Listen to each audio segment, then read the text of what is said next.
Today we will talk about SRv6 in Linux kernel, FRR and eBPF. We want to review the current status and plan the future evolution. So we have several presentations today.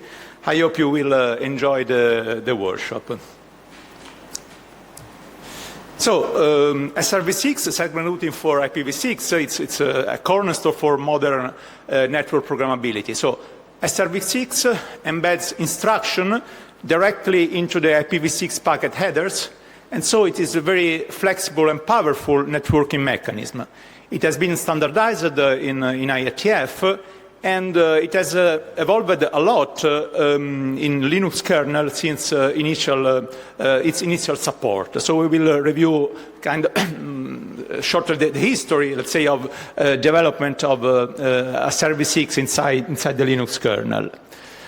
SRv6 employs the lightweight tunnel infrastructure in Linux kernel. They are called SEG6 and SEG6 local, and there will be Andrea Mayer that will give a detailed discussion, introduction to these features.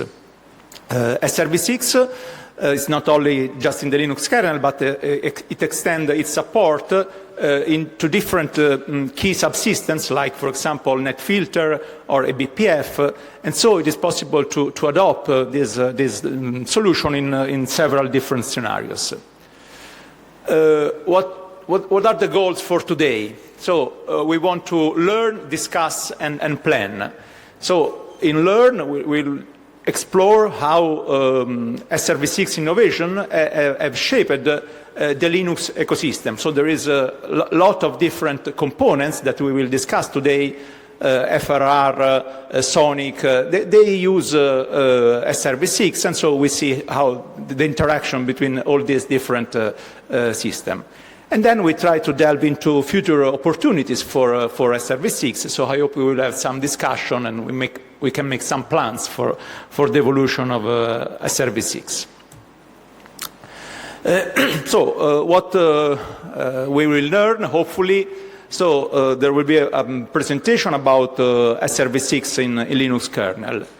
And then, as there are several projects that leverage the Linux kernel SRv6 implementation for doing more, and namely they are FRR, Sonic, Cilium, we'll go with good details in FRR and Sonic, and we will just mention a little bit Cilium and how eBPF is used here. FRR, for example, in FRR we have layer 3 VPN services that can be realized using SRv6 behavior. And so all the different routing daemons that are in FRR, they try to be extended to support this SRv6 feature on the routing plane, on the control plane, let's say, of the IP networks. Sonic, it leverages SRv6 to deliver scalable routing and forwarding services for large-scale deployments. So in current data center deployments, there is a lot of interest in this Sonic technology because it can be hardware accelerated, and there are a lot of stuff that needs to be integrated to have the full working system. And then in Cilium, SRv6 has been used along with eBPF for container networking. And in particular, they have used SRv6 to support performance, and then eBPF to support observability in their Kubernetes deployments. We will have a presentation related to an SRv6 performance issues in Linux kernel that has been fixed, so we will discuss the proposed mitigation for these issues. And then we will try to identify current limitations of SRv6 in Linux kernel and plan a roadmap for improve it and for adding new feature. And as I said, I hope that this will start some discussion, and we are really willing to receive feedback from the community, and we are asking support within the Netdev community. So today's program, after my talk, we'll have Ahmed Abdelsalam from Cisco, and he will give an overview of SRv6 technology, also talking about the status of ITF standardization and the interoperability status. So, of course, SRv6 is not only implemented in the Linux kernel, but it's implemented in hardware by several vendors. And so Ahmed will give us the recent update on this work. Then Andrea Mayer from University of Rome Tor Vergata, it will discuss the technical aspects in SRv6 implementation in the kernel. Okay. Then again, Ahmed, he will take a second hat. He will talk about Sonic and SRv6, so how the SRv6 has been implemented and used in Sonic. Carmine Scarpitta from Cisco will discuss the status and evolution of SRv6 in FRR. We will have a coffee break. After the break, I will shortly highlight some aspects related to eBPF and SRv6. Then Angelo Tulumello, always from University of Rome Tor Vergata, it will introduce and it will show a use case in which we combine eBPF and SRv6 to support Rocky V2. So yesterday there was a very interesting presentation about Rocky V2, also another presentation about AI, networking for AI. So we are trying to, we have set up a proof of concept on how we can use eBPF and SRv6 to make rerouting when we have congestion. Then Emilien Wansart from University of Liège will present how to mitigate these performance issues that has been identified in SRv6 implementation. Finally, we will have a panel discussion, and I hope that we'll get some feedback about how we can evolve the SRv6 networking in Linux.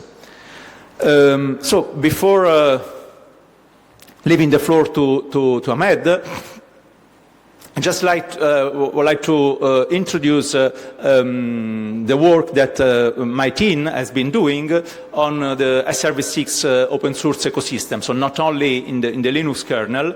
And we have been running a project which is called the ROSE, Research on Open SRv6 Ecosystem.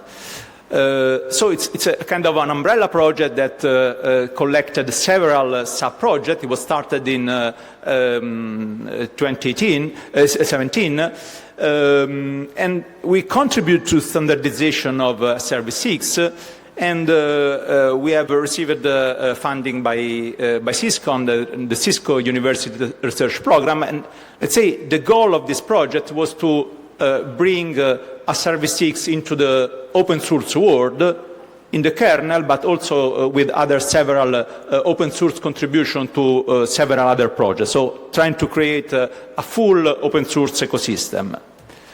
And so we have dealt with data plane, control plane, integration of SRv6 in the host networking stack, in the application, integration in cloud data center infrastructures.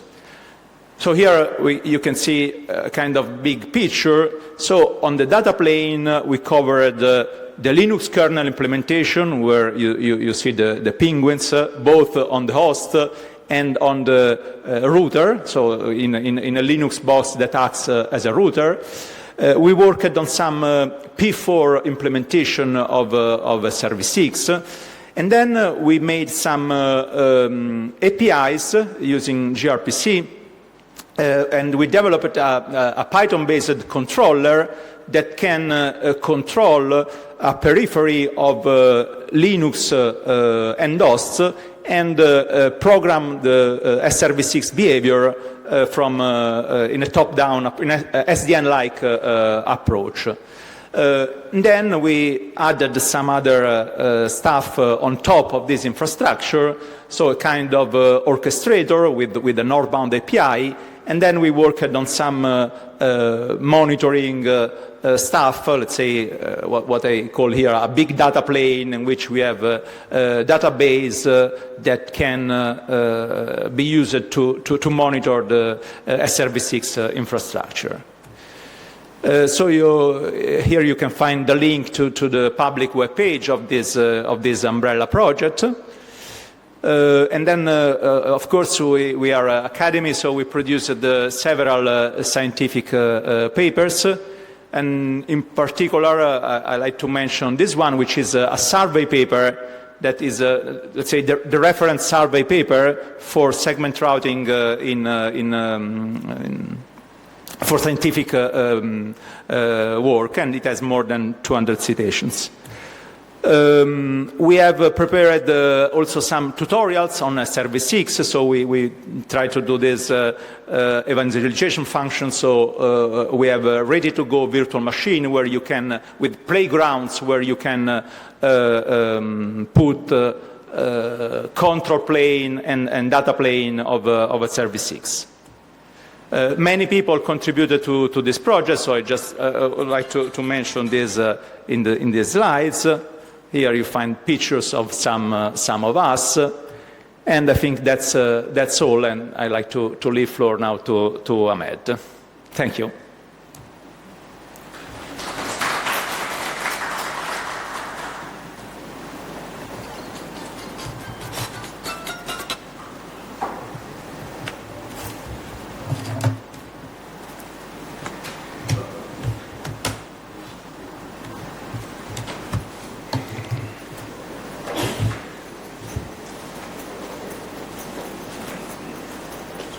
Yes.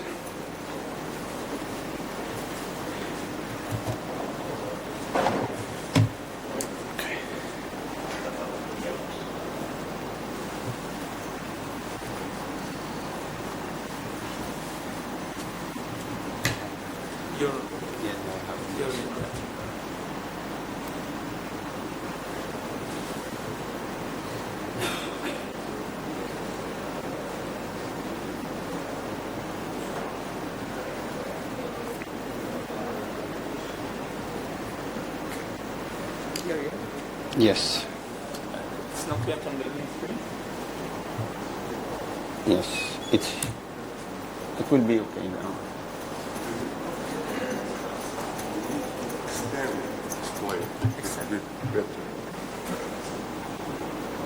How?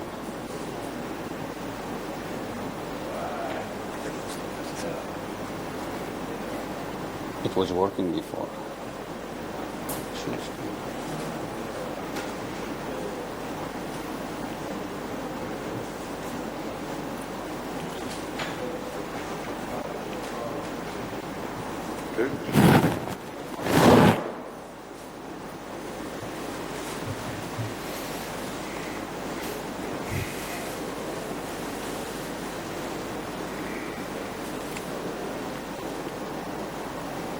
Okay, thank you.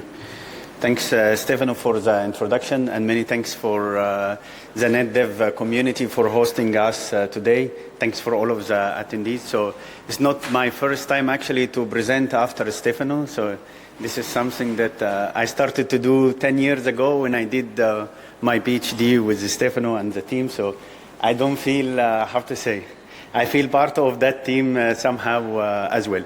So the goal of this presentation today is to give you an update on the SRv6 technology and where we are in terms of standardization, deployment, and ecosystem. So my name is Ahmed Abdelsalam. I work in the segment routing team at Cisco. And before that, I did my PhD at the University of Rome, Tor Vergata, actually working on SRv6. So I want to start my presentation with this statement. It's something that we believe it's true, and I will be able to show you in the remaining part of the presentation why do we think that the IP protocol now is better than ever.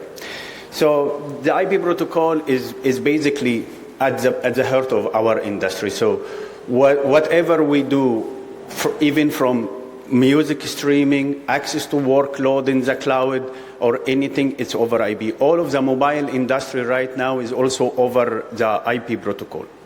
However, for the past, 20, 25 years, we always thought that the IP protocol itself or by itself is not efficient enough to deliver all of the service that we need.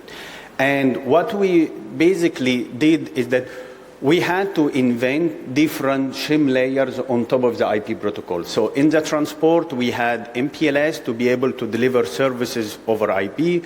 In the mobile industry, we have GTP to be able to move the mobile traffic, NSH for the network function virtualization, UDP, VXLAN in the data center to be able to provide multi-tenancy, etc. The problem is that all of this shim layer comes at a cost and provide inefficiency in the sense that your packet is never going to, to start in one domain and end in another domain. So you would need to implement several gateways between the different domains to translate the packet from MPLS to VXLAN when you have to go from the data center, and when you get out of the data center to the transport, you need to translate the packet again from VXLAN to MPLS. And those gateways are quite expensive components. They also, lead to some inefficiency or problem because they have to handle two protocol stacks. So that's why we believe that those, we need a technology that provide end-to-end solution. And this is what we think the IP is able to do now. That's why we think that this IP protocol is better than ever. And this is basically in a nutshell, what SRv6 is providing. It's providing the IPv6 protocol a way to be able to deliver those services without the need for any of those extra layer. You don't need MPLS now to provide services in the transport. You don't need VXLAN in the data center. And this is what I'm going really to show you for the rest of the presentation and show you how mature is this technology. Also in the Netdev community, it's almost 8 years now since the first support of SRv6 in the Linux kernel, but also from, let's say, vendor viewpoint, how is the ecosystem of the SRv6 technology, the interoperability, the standardization, etc. So SRv6 provides you a way to deliver any service, so fast reroute, VPN, NFV, and all of these across all of the different domains. Going from the host all of the way through data center transport, all of the way to the internet, without the need to have any translation or any gateway between the different domains. And I will give a small, let's say, technical overview of how the SRv6 technology actually works. You can do this between any domain. And one of the key things that you have in the SRv6 technology, it relies on some concept that we all use all of the time, which is longest prefix match. So every node has to do prefix match for its, does longest prefix match. So anything that is after your prefix, you don't care what is it, and basically you don't consider it into the forward. And this allows you to deploy the technology in a seamless way, or in steps. You don't have to upgrade all of the nodes to be SRv6 because you look at the prefix that you own. And we have a very rich open source ecosystem, Linux, Sonic, FRR, and this is what you're going to learn more about today, and a standardized ecosystem. One question that people would ask typically, okay, if you have a technology that has been designed specifically for a domain and a general purpose technology, typically the custom technology, outperform the general purpose one. So that's typical in engineering.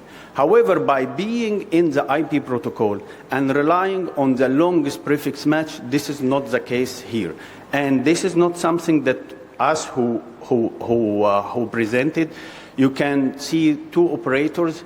Dan Voyer from Bell Canada explain how SRv6 actually in the transport part outperform the MPLS by, how to say, optimizing or providing much better scale, because in the MPLS you have to have different forwarding plane. You need to forward from IP because you need the IP. You need to do IP to IP, you need to do IP to MPLS, you need to do MPLS to IP, and you need to do MPLS to MPLS. By being only IP, you remove all of these different forwarding, so you scale your hardware much better. So that's a bit on the transport. In the data center, all of these are public presentation. You have Gyan Mishra from Verizon explain also how SRv6 in the data center can outperform VXLAN, and he explained all of the different combination that you can use on the host with FRR and different, how to say, and different components. And one of the key things also that he highlight here in terms of MTU overhead, if you compare the IPv6 VXLAN to SRv6, which basically IP and IB, you have around 5% of gain, and in the data center world, that 5% is already something important.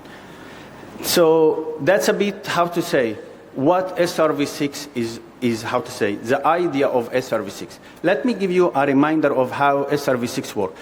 Just in the sake of time, I will not have much time to explain all of the details of the data plane and the control plane, so I leave you one link here of a presentation that explains a bit in a more detailed SRv6, and I will start showing you something very simple. So here, what we typically do is that, or a transport network, if you take a transport or in a data center, the whole idea of the network is to carry the packet from one place to another place. Let's take this example of a transport network.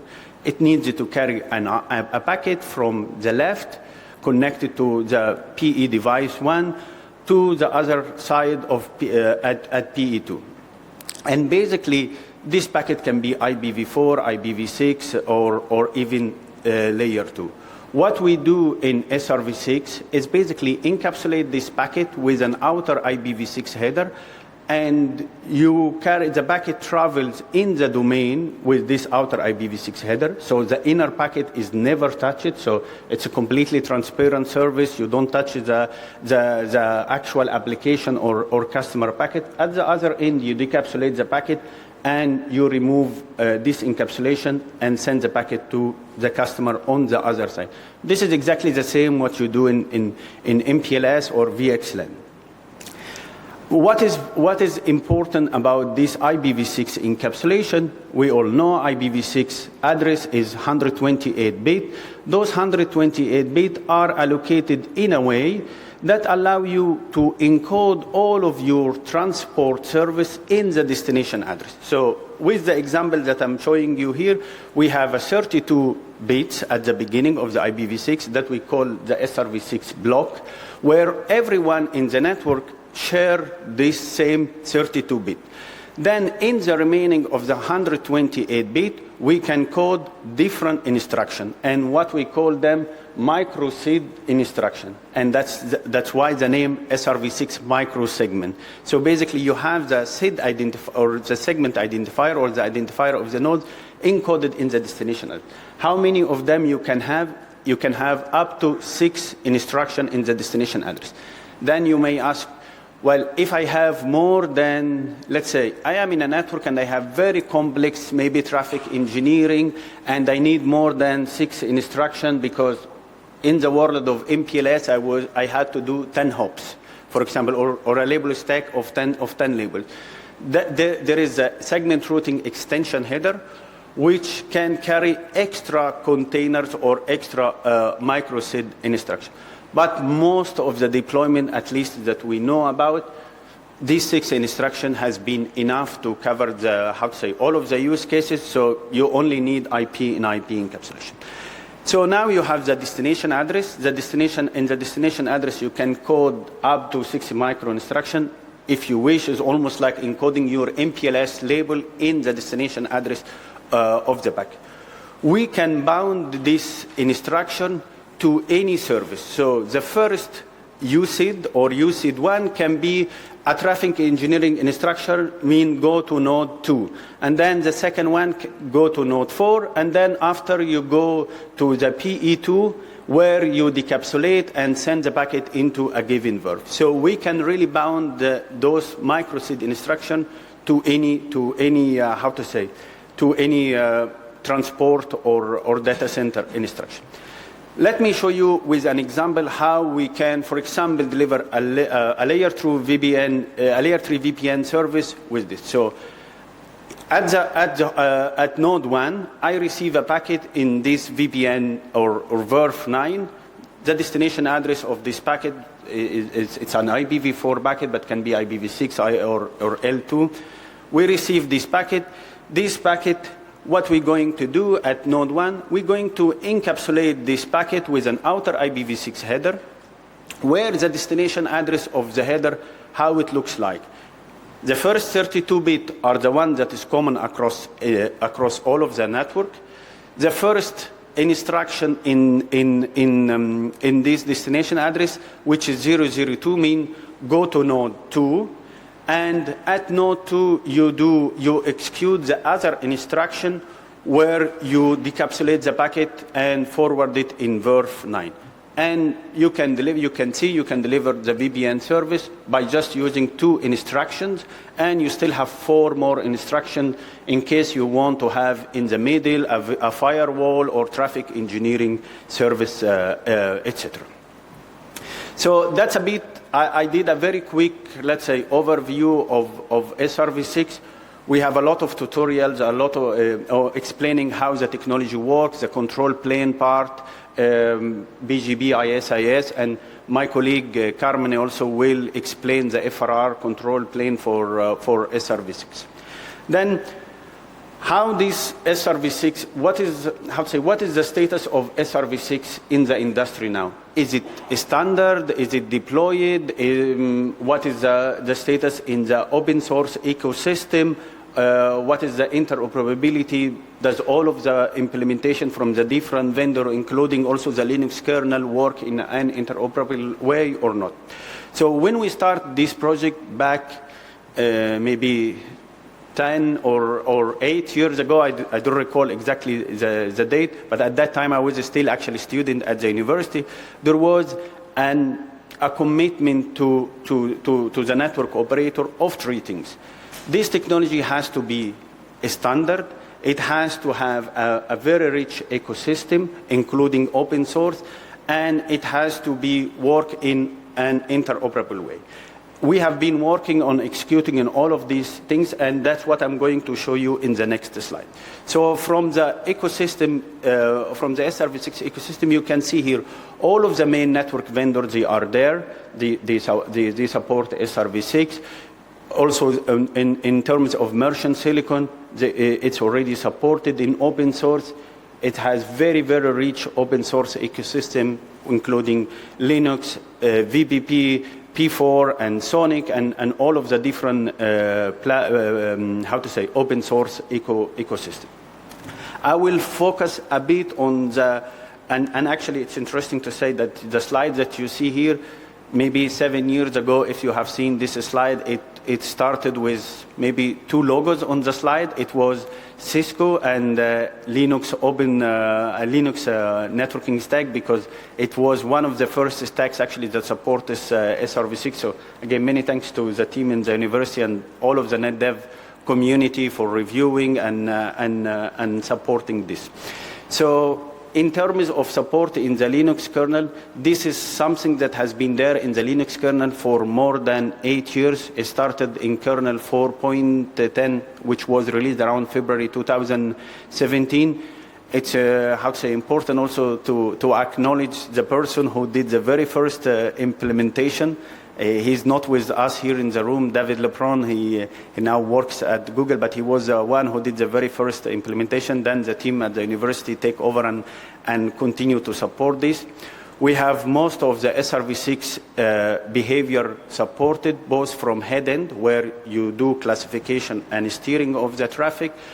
you have the underlay instruction where you can just forward the packet to the next node or forward the packet to the next node through a given interface. We have also the overlay where you decapsulate the packet and do some lookup in the verb.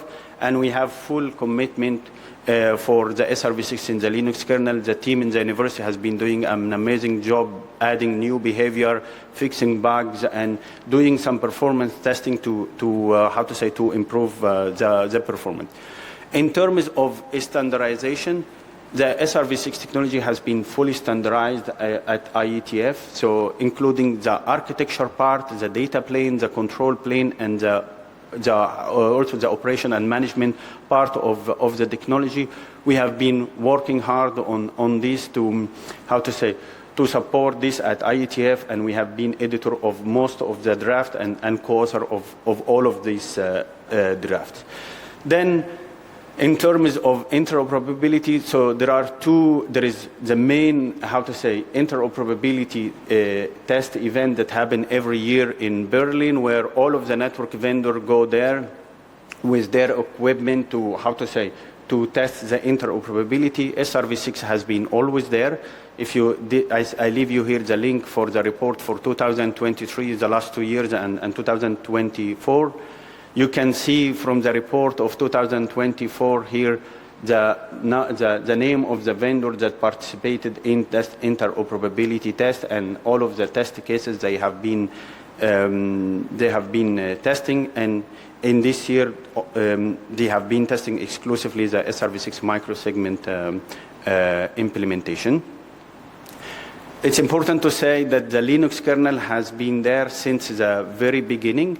So when we did the first interoperability test of this, one of the stacks that was there was the Linux kernel. So this presentation dates back, I don't know how many years back, but the Linux kernel was already there. Then who deployed this? Like us at Cisco, at least we know about more than 85,000 routers deployed with SRv6. We know also that many operators deployed SRv6 on the host directly using the Linux kernel. I give you a hint here of 3 key deployments. One is Alibaba in China, where they deployed SRv6 across all of the China. And it's interesting because it's a mix of 2 deployments, of two types of network operating system, include a commercial and Sonic one. Rakuten also, they deployed this with this also, all of this information also is public, with more than around 15,000 devices, where they run 70% of all of the Rakuten mobile services on this network. Swisscom is also one of the interesting deployment because they already removed all of the different IP core networks that they have, and they build a single network based on SRv6. Who else deployed this? So this is one slide for reference where we have all of the people that deployed this technology. Some actually colleagues from FRRE are here in the room, and they were one of the first to deploy SRv6. I think it was early 2019 when they deployed SRv6. So these are the list of deployment. If you want really to stay up to date on all of the latest things about or what is happening on SRv6 in terms of deployment and standardization, there is this website, segment-routing.net, where we post all of the news about the segment routing technology. And if you are interested particularly on SRv6, there is an SRv6 book that has been published, so you can feel free to read it, and will be interesting to get your feedback. Sorry if I take a bit more time than it was expected, but to conclude, we believe that the IP protocol now is better than ever. It doesn't need any shim layer on top of IP to deliver anything, so you can deliver any kind of service across all of the different domains without the need to any shim layer. No need for MPLS, no need for VXLAN, for NSH or GTB in the mobile, etc. This is thanks to the SRv6 technology, which allow you to build any service across any domain. And we enjoy a very rich ecosystem from, let's say, in vendor viewpoint and open source, and the technology is fully standardized. Thanks for your attention, and if you have any question, we can take it, or also I will be available the rest of the day here for any offline discussion. Thank you. Yeah.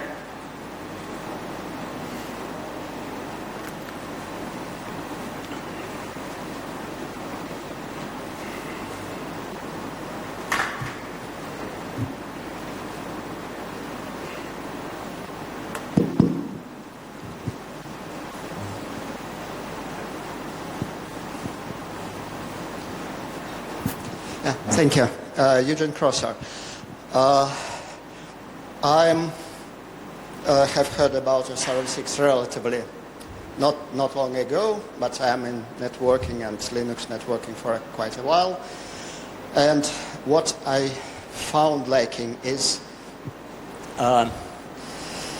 general terms overview of like how it... Sorry, do you mind speaking closer to the mic, maybe for the people? Okay. Yes, sorry. Sure. How does it fit in Linux networking? For example, I could not find a document in the Linux kernel documentation directory that says SRv6 is this, and you use it this way. Okay. I searched and couldn't find how exactly do you configure encapsulation. Okay. I just could not find how well, I want to try it. How do I do that? Okay, so thanks for that question. It's how to say it. First is that just in the presentation after me, you're going to learn all of the answer to all of the question, and really that website we have here, we really post all of the information about SRv6, and it's a good hint to us that we should be a bit more maybe vocal or have more proper documentation on our website on how to leverage the technology. But I believe Andrea will give you the answer to all of the questions that you ask. Thank you.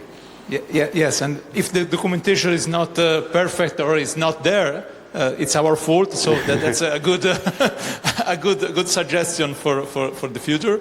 And so it's my pleasure now to introduce Andrea Mayer from University of Rome Tor Vergata, and after the initial development of David Lebrun, as Ahmed mentioned, Andrea took over the evolution of SRv6 inside the Linux kernel, and he will tell us a little bit about the history and how many successive contributions have been done into the Linux kernel, and hopefully it will clarify also some technical aspects of this work. Sempre il problema del solito. Se no ti devo venire. No, però Okay. lo vedo solo da lì. Ok, it's there.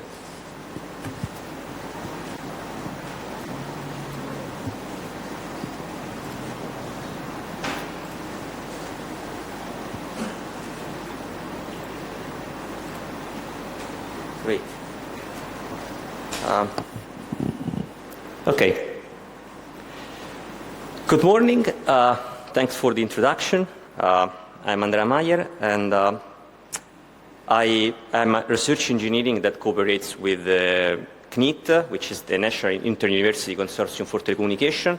I'm a post-PhD at the University of Roma Tor Vergata, and also I work as a research engineer in a small Italian internet service and cloud service provider where we deployed segment routing in our internal operator network. As you may guess, my main interest is in Linux kernel, in SRv6 networking, eBPF and XDP networking, but more in general on software-defined networking. I'm a developer, and I'm also a regular contributor to the Linux kernel. So today we will go through the evolution of SRv6 across the several versions of the Linux kernel. We start from the beginning, and then we go to what we have today and what we would like to have in the future. We take a look at a very high-level kernel improvement, but also in user space, so we can find out the way in which segment routing can be programmed, can be used. So the very first implementation of the Linux kernel was made in version 5.10, and here we have a very minimal support. So it means that in this version we have SRh encapsulation and insertion through the deployment of a new lightweight tunnel, which allows us to do the encapsulation. And also we have very basic endpoint processing that but requires the presence of the segment routing header, the SRh, and the seed must be local to the machine that is receiving the traffic and then process the traffic. This simple endpoint processing does two things. The first one is advance the next segment and then do routing. And the other one is decapsulating the inner IPv6 packet and then forward the packet to the next hop. If you want to turn on this old endpoint processing, you can do this by setting a ccTL knob, which is per network namespace, and it's called seg6_segsa local. But I think that IP route 2 is more interesting in this case because now we can see how an encapsulation could be, let's say, programmed. So IP route 2 was extended to support encapsulation and insert, but we always used encapsulation. And here we have an example. So let's suppose that we have IPv6 packet, and then let's suppose that we want to encapsulate such IPv6 packet within outer IPv6 along with the SRh. So how can we do this? It's quite straightforward using IP route 2 because we can identify which is the destination, that all packet will be encapsulated. So we also specify which is the encap mode. And the cap mode in this case is seg6, which is the lightweight tunnel that we use for applied encapsulation. We also specify the mode encap because we want to like to use the head-end encap. And then we specify the seed list, so which are the seeds that should be pushed into the SRh. And very easy. Starting from Linux kernel 4.14, the SRv6 subsystem has been quite improved. Here we have also support for encapsulating IPv4 packet within IPv6 plus SRh. We have a basic support for L2 Ethernet frames with some caveats.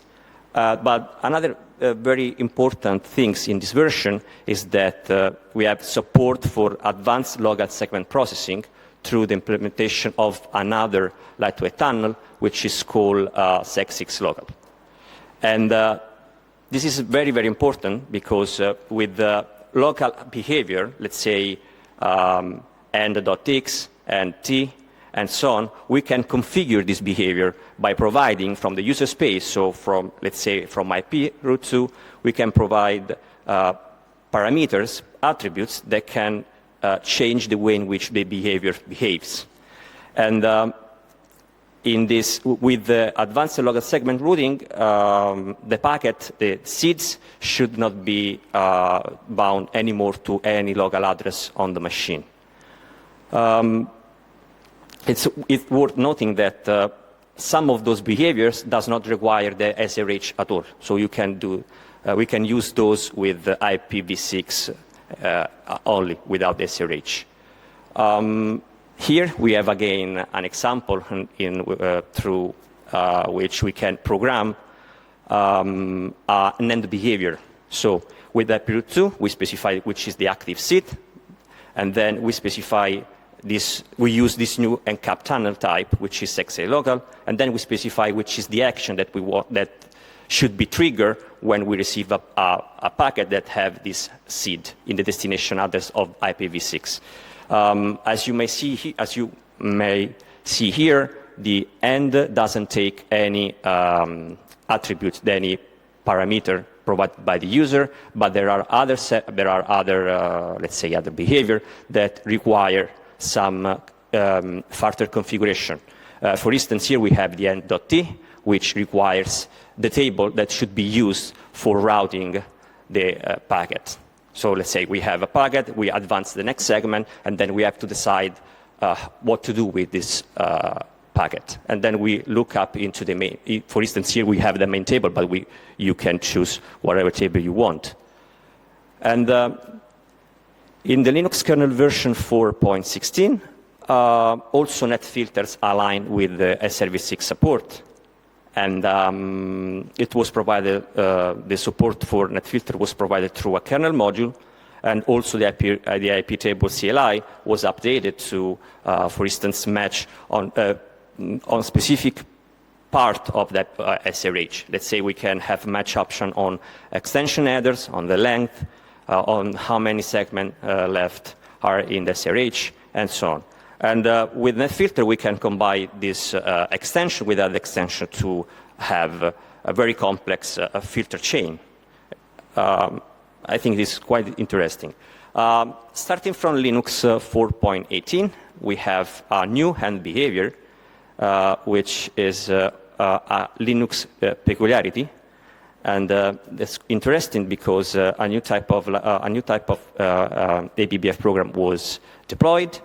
And the most important thing of the end.bpf is that we can attach an eBPF program to endpoint behavior. This endpoint works like regular end behavior, but here we can change with this eBPF program some fields of the SRH. We are not allowed to write anywhere in the packet, but we are allowed only to write in some part of this of the SRH. For instance, we can add the TLV, we can remove TLV, we can change the value of flags, and so on. How to use it? Again, this is an example with type2. We have multiple attributes here. Such attributes are meant to be considered mandatory, so you need to you need to provide such attributes. Here we specify which is the file object that contains multiple eBPF programs, and then we select which is the program that we want to use when this tunnel is triggered. Again, easy. Starting from kernel 5.5, we start to improve the Linux kernel under several aspects. The first one is that we support locally packet delivery to the local host. Let's suppose that we have a tunnel. In this case, we extended the function ndt6 that receive IPv6 packet, decapsulate such packets, and then now we are able to deliver such packet to local process on the machine. In version 5.9, this is, let's say, a milestone for IPv6, for segment routing for IPv6, because we extend the virtual routing and forwarding subsystem, because we use VRF as the base for building upon its new behaviors. So the virtual routing and forwarding subsystem received a new way to operate. Thanks to David Hearn for helping us in doing this. And this new operating mode is called strict mode, because allow us to impose a one-to-one mapping between the VRF and the associated routing table. So when you turn on strict mode, you could have only one VRF that points to one routing table and vice versa. And this is not important only under the point of view of second routing, but in general, let's suppose that you have dynamic routing daemon, and such dynamic routing daemon uses work on a specific VRF, and maybe you have multiple routing daemons, and if you don't enforce the fact that you have a one-to-one mapping, it may happen that several routing daemons that works on different VRF at the end working on the same routing table. It's a big mess. So if you want to turn on the strict mode, which is turned off by default, you should set the strict mode sysctl knob set to 1. This is a network namespace. You can set a strict mode for network namespace, so it's network namespace dependent. Another milestone, I would say, in SRv6 for Linux is in version 5.11. And because here what we did was to improve the SXA local, let's say, lightweight tunnel with the endpoint function. Because for the first time we improve the optional support for optional attribute support. And also at the same time, what we did was to add callbacks for customizing creation and destructions of behavior. This combination allows us to create complex behavior, let's say, because with optional parameters, with optional attributes, you can decide the way in which a behavior should work, depending on which attributes, which parameter you are providing to the kernel. This is also allow us to implement what is, I think, the most used behavior in general for implementing L3 VPN, which is the N.TT4. The N.TT4 decapsulate an inner IPv4 packet and then perform a routing lookup in a given table. It's interesting to say that it doesn't strictly require the presence of SRh. So it works for instance, microseeds as well, and it leverages the VRF. So it means that the packet is routed within the virtual routing and forwarding domain of, and in order to do that, obviously you should turn on the strict mode. This is the reason why we introduced the strict mode before. And also in this Linux version, we improved the N.T6 because the DT6 only operates with by providing the routing table. Now we have another operating mode, which is called VRF mode. And in VRF mode, we also provide the VRF that should be used for routing the capsulated packet. This is a very high-level overview on how the DT4 works. So let's suppose that receive IPv6 plus SRh, or even also without the SRh. Then we receive the packet, and the packet is, let's say, processed using a given routing table that here I call it local seed table. And then we have the active seed and the tunnel that should be triggered when we receive this active seed. And here we have the DT4. And the DT4 is configured to do the lookup using the VRF table 100, which is bound to VRF 100. And then the decapsulated packet is routed within this VRF, and then it's forwarded to its destination. This is an IP route 2 example in order to configure the VRF. But before doing that, obviously IP route 2 was extended to support the DT4 and also the DT6 in VRF mode. But for supporting the optional attribute, we didn't require any changes to IP route 2. We didn't break any backward compatibility for what was done before. Here, if you want to, let's say, set up a DT4, we can set up the strict mode to 1, and then we create a VRF, choosing, for instance, 100 as a routing table, and then we create a new tunnel. We specify the active seed, which is in this case 2001 DB84, specify which is the encapsulation, which is N6 local, and then the action, so the behavior, so to speak, which is NDT4, and the VRF table that we want to use in order to route the encapsulated packet. In Linux version 5.13, I would say this is the first time that we introduce some kind of observability in segment routing, because we introduced the support for counters. Counters are a way to take a look at what happens inside the SRv6 subsystem, specifically for the endpoints. Count how many packets have been correctly processed by a behavior, by specific behavior instance.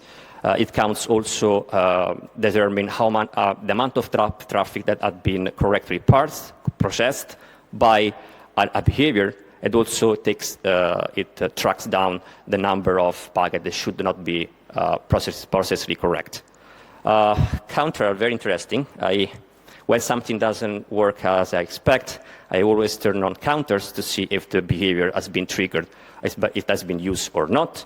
For troubleshooting, it's great. And counters can be enabled while we are deploying a new behavior instance. How can we do this? Here we have an example. Obviously, IPv2 was patched to support counter. But if you want to use counter, we just need add the keyword count. Count is an example of an optional attribute. So by default, counters are turned off. And if you want to turn it on counters, you should only add the keyword count. And magically, counters are available on a per behavior instance. So if you turn on a counter on a behavior instance, it doesn't mean that another behavior should have counters turned on. And if we want to retrieve back the statistics, we can reuse the IP infrastructure, IP root infrastructure, because it's enough to add -s, and -s will give us the statistics on counter for a given behavior.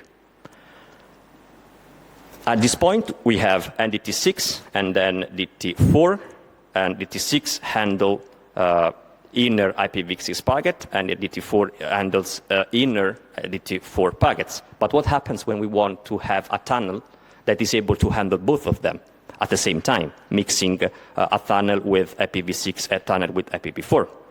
And for this reason, we introduce a new behavior, which is called DT46.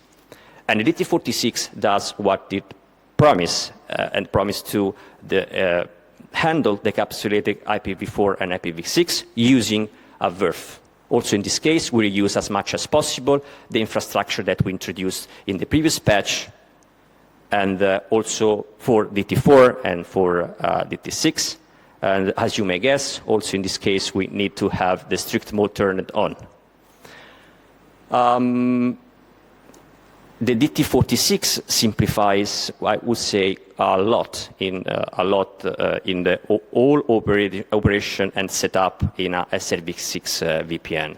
So if you want to turn on a VPN, a L3 VPN, the DT46, if you want to support both traffics, it's very, very interesting endpoint to be used. The IP route to CLI is more or less the same as for the NDT4 and NDT6. In this case, we should only change the action, which is in this case is NDT46, and specify which is the VRF table that we want to use to route the encapsulated traffic.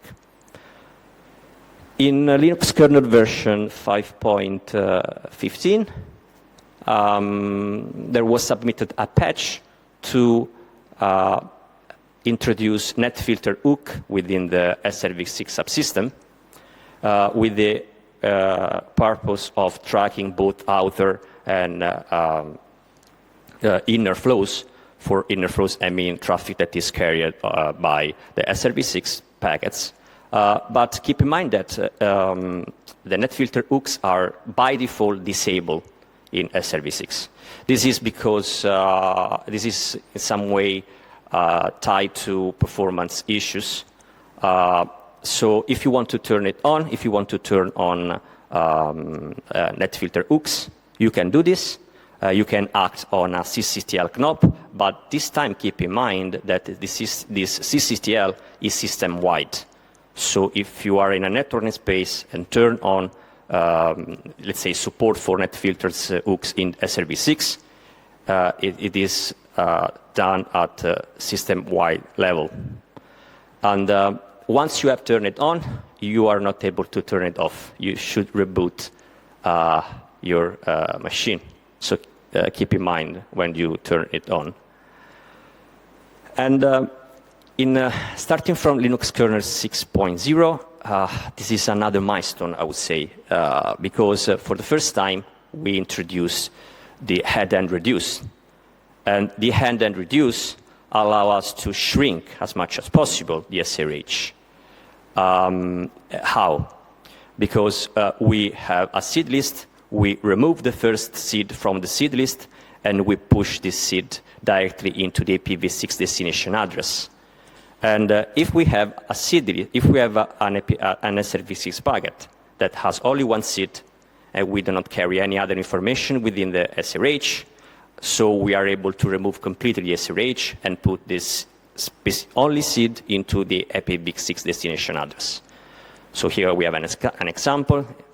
On my left, I have, let's say, traditional IPv6 plus SRH, and then with the head encaps.ret, so the reduced encapsulation, we only have 40 bytes.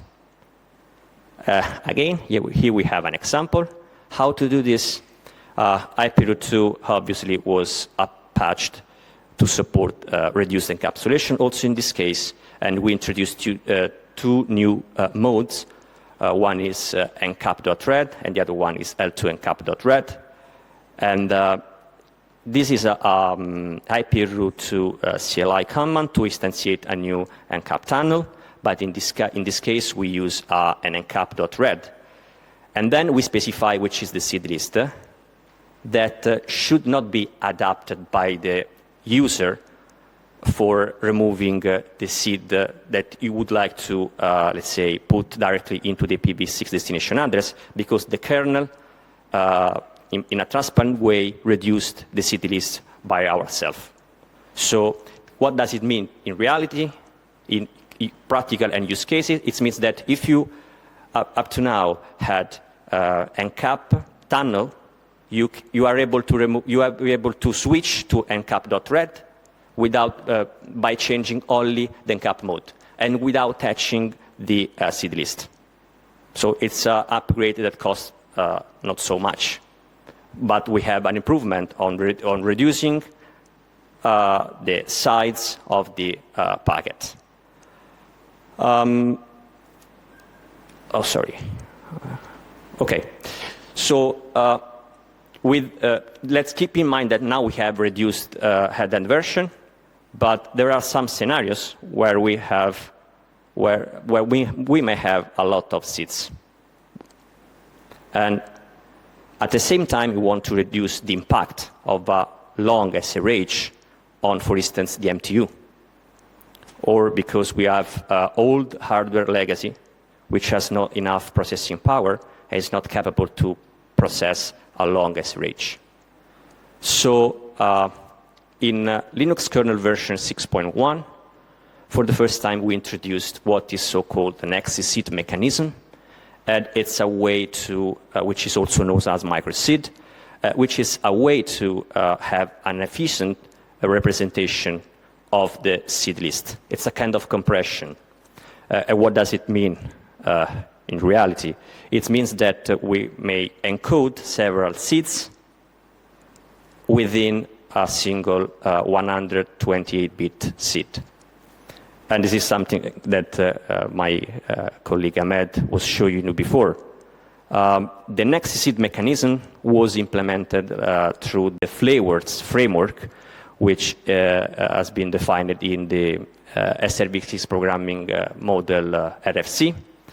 And a flavor is nothing more than having a way to add additional operation that can modify or extend the way in which a behavior behaves. And we have this, so what we did was to take the end behavior and apply the next seed compression to the support for flavors. Another example, so how can we use an endpoint using compression seed, microseed? First of all, we extended once again the IPv2 implementation, because we now need to introduce a new, let's say, attribute, and it's a new parameter that is provided by the user, and is called flavors. A lot of fantasy, I mean, but and when we use the flavors with the nextseed keyword, we are enable compression for the endpoint function. And flavors, the flavors attribute can have sub-flavors, which are sub-attributes, which is a way to allow further the user to configure the behavior itself. And here we have an example. Let's suppose that we want to specify that the locator block is of a given size. We can do this by specifying, for instance, the lblen sub-flavors attributes when we when we instantiate the tunnel. And we have an example again. With IP root 2, we decide which is the locator block and the locator node function that we want to process. We specify the encap as well with the sec6 local. And then we have the action. And the action is the end, because we implement the compression CC2 for the end. And then we specify which is the flavor that we want to use. Next is it in this case. And then we specify the locator length block and the locator node function length. But keep in mind that those nested attributes are optional. So the flavor next it is not optional if we want to support compression for end, but locator block len and nflen are completely optional. If you don't provide them, the kernel will pick up default ones. At the moment, those values are, let's say, are coded in the kernel, but I was thinking to have a cctl knob to set a system-wide value for lbn or for nflen. It could be nice. I mean, not all the operators use the same length for locator block and for locator node function length. And in some other scenario, practical scenario, what could happen is that we have a full SRH, a full SRv6 packet with SRH, but at some time in the network, we completely consumed all the seeds in the SRH, and we don't need them anymore. So why we would continue to carry the overhead of something that is not useful anymore? And but at the same time, we want to keep the AP and AP encapsulation. And for this reason, we implemented what is called penultimate segment POP flavor, which is again defined in the RFC 8986. And the penultimate segment POP, starting from Linux kernel version 6.3, reuses the flavors framework that we've introduced with the Nexus seed. And what does is to pop out the SRH on a penultimate segment routing enabled node, and then let the packet continue to traverse the network with only the IPv6 encapsulation. This time we didn't update the IP root 2 code because the PSP flavors was introduced in the Nexus seed. It means that if you have an IP root, a very up-to-date IP root suite, and you have an old kernel, simply the kernel say, I don't know what is the PSP flavor. It gives you an error on the tunnel instantiation. It's not something that doesn't work, or okay, I configured the behavior in this way, and then I don't know what happens, because the kernel always instantly warn you that it doesn't support these flavors. How we can use this? Easy, because by reusing the flavors attribute, rather than specify the Nexus seed, we specify the PSP, and that's all. And obviously, as I told you before, the PSP processing only happens on the penultimate node. It means that the segment left should be equals to 1. And what happens if we have PSP enabled and behavior instance that is not on the penultimate node? Nothing, because it works like a traditional end function. And starting from kernel 6.6, again, we supposed to have a large number of seeds, And we would like to use the compression XCSID because now we have the compression XCSID, but we want to forward packets depending on L3 adjacency, like we do for the end.x. Because if we combine the end.x with an XCSID, we are capable to arbitrarily do traffic engineering path in a SRv6 domain using the compressed CSID. That's, I think, a good improvement. And Linux kernel version 6.6 introduced the compression, the XCSID mechanism for the end.x. So what's next? I mean, we are still working quite a lot on the Linux kernel, on SRv6 subsystem for Linux kernel. We cooperate to maintain the code and bug fixing and performance test. Here I have a small list of what I call upcoming desired feature will.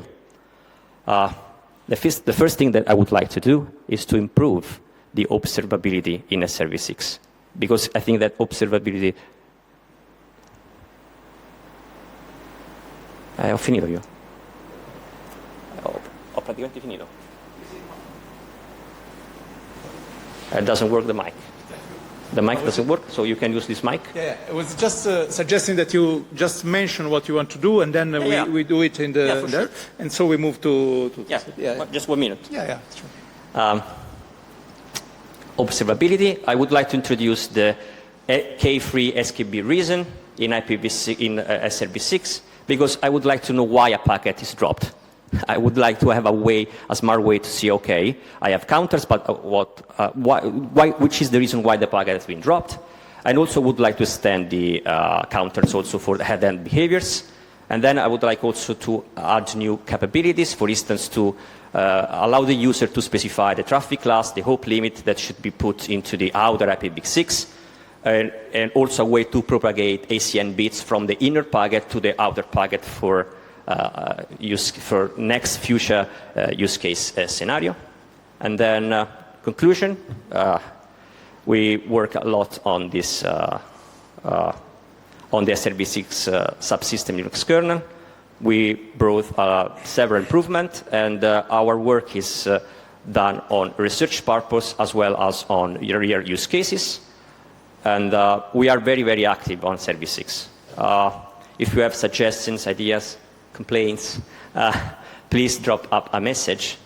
And thank you very much for your attention. Thank you, Andrea. So, Ahmed, you can move, and we can take questions for Andrea, if there are some questions on Andrea. Or... Yes, 2 questions. Yeah, I turn it off. Who could have thought? Yes, first I have kind of a note. It is clear how decapsulation works. You explained it very clearly. Thank you.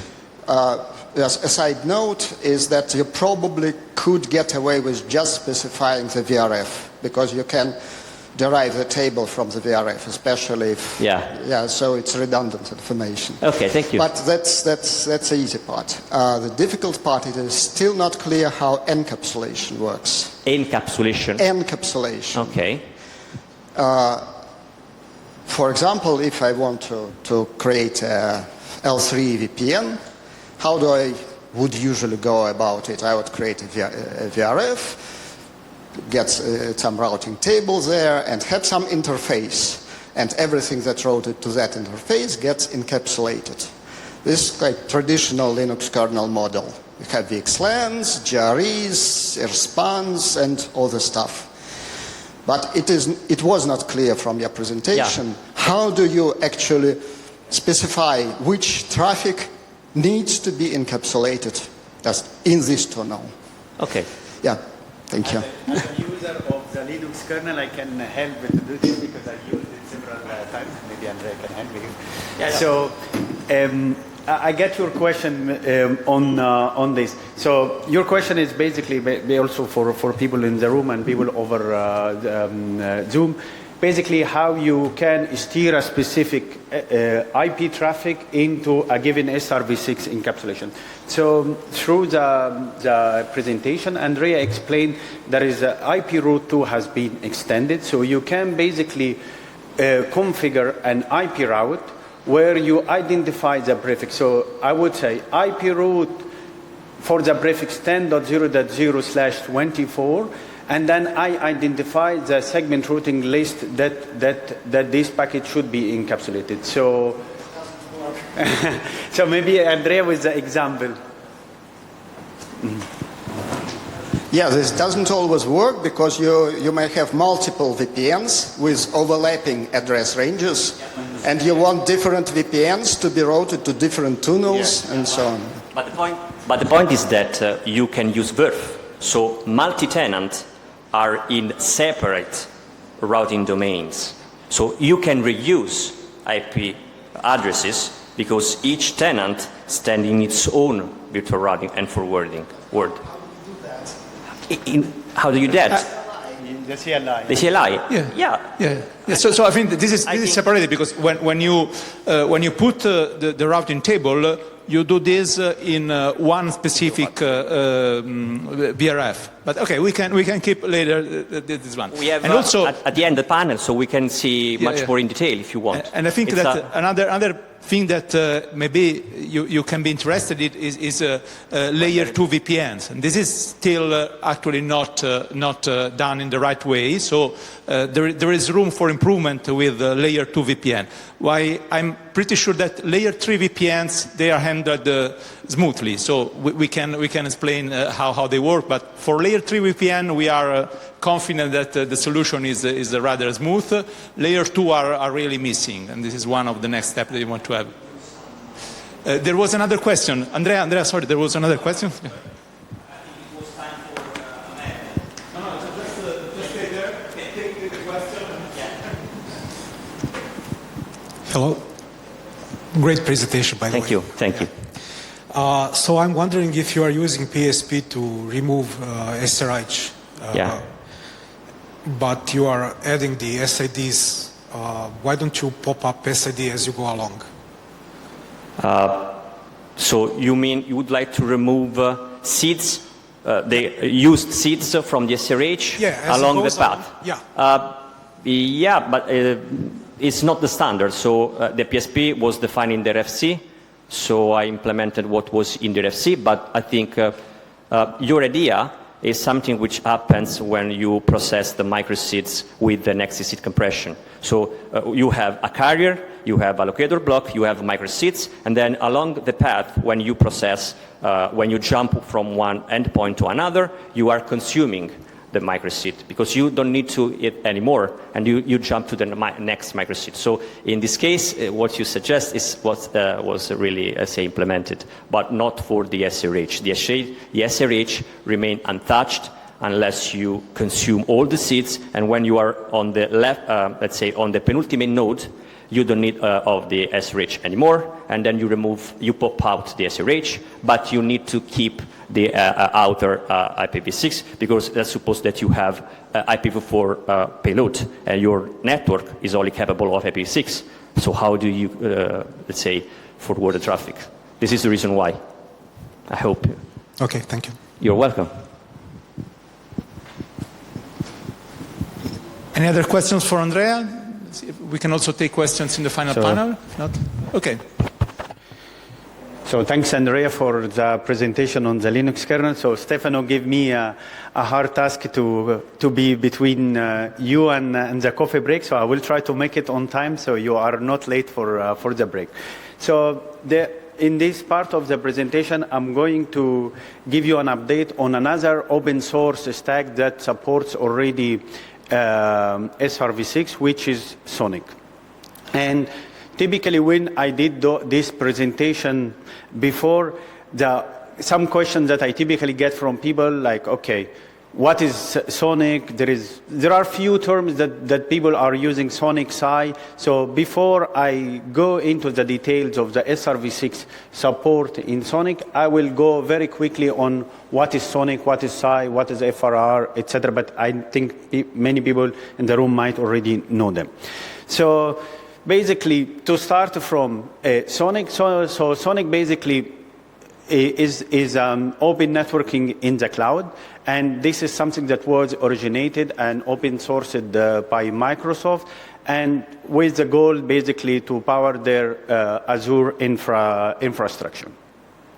It's a NOS, so it's a network operating system that can run on ASICs from different merchant silicon, and actually it can run on systems also from different vendors.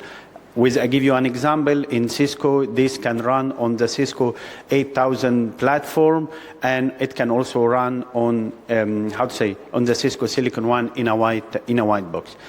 It offers a full suite of network functionality for the use cases that people are using. So basically, BGP, SRv6. Some people they use ISIS as well. It's already in production at many operators.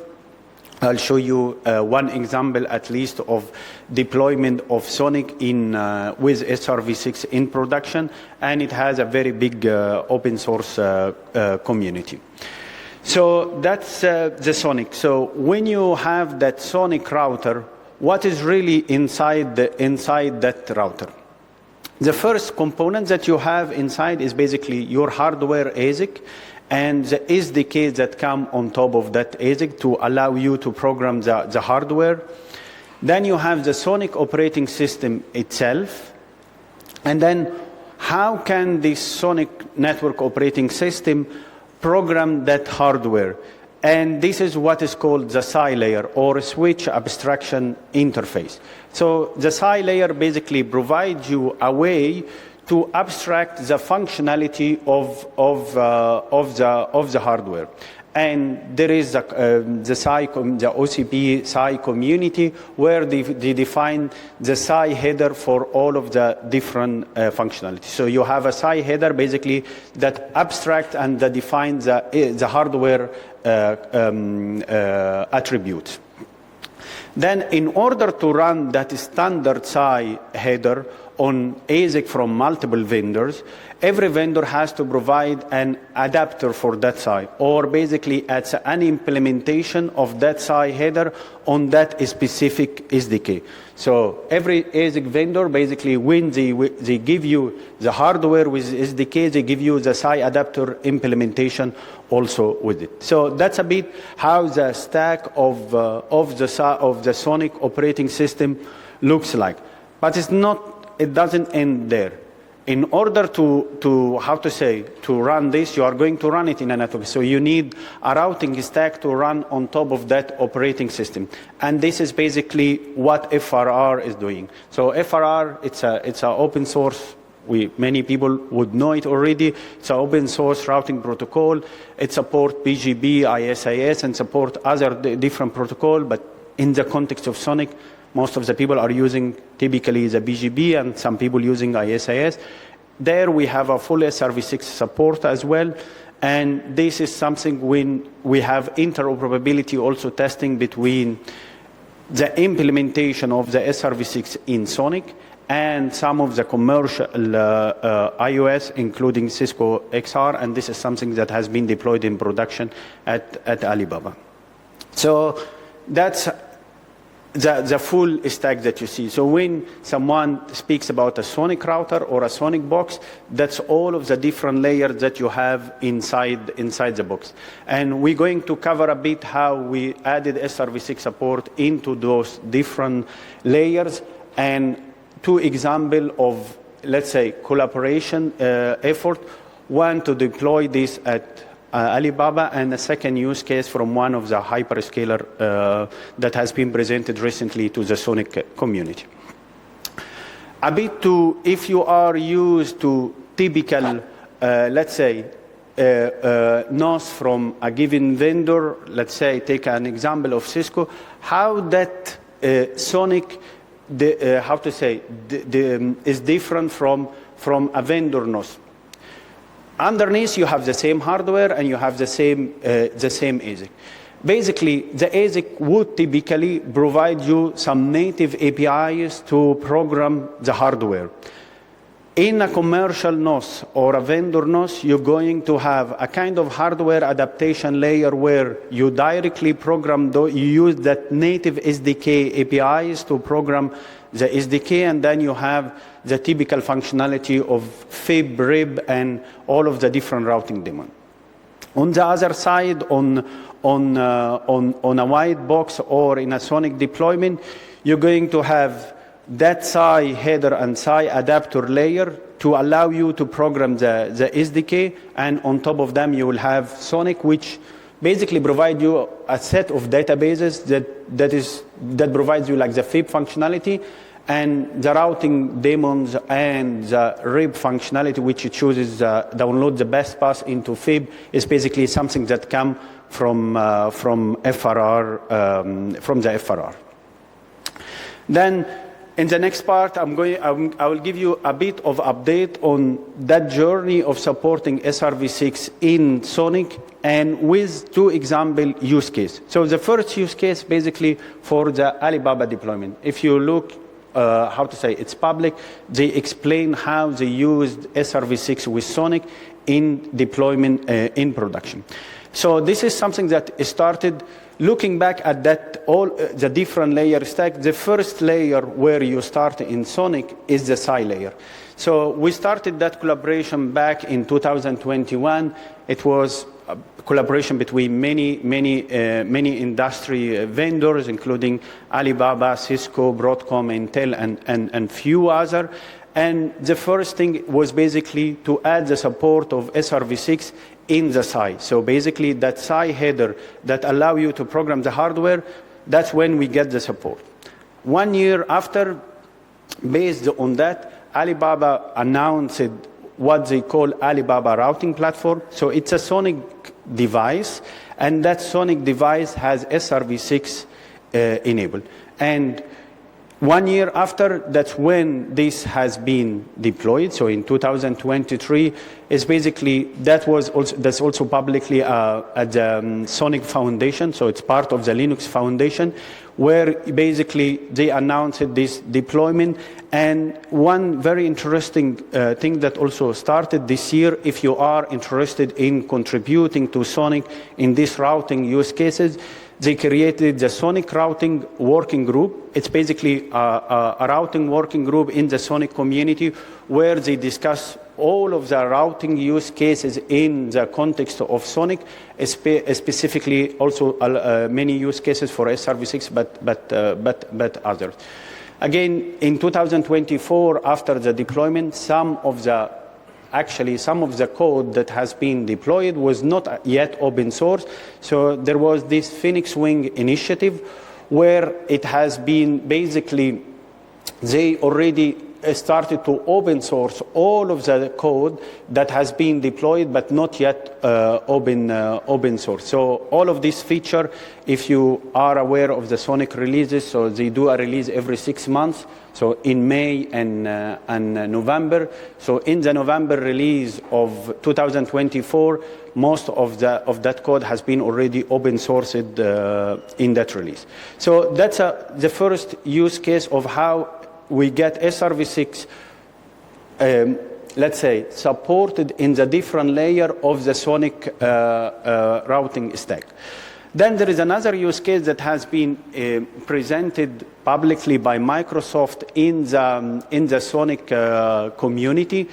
They explain how they can do the programming of the SRv6 statically from a controller. So typically how you would deploy it, you will run your IGB or BGB routing stack that does the advertisement and the programming of the SRv6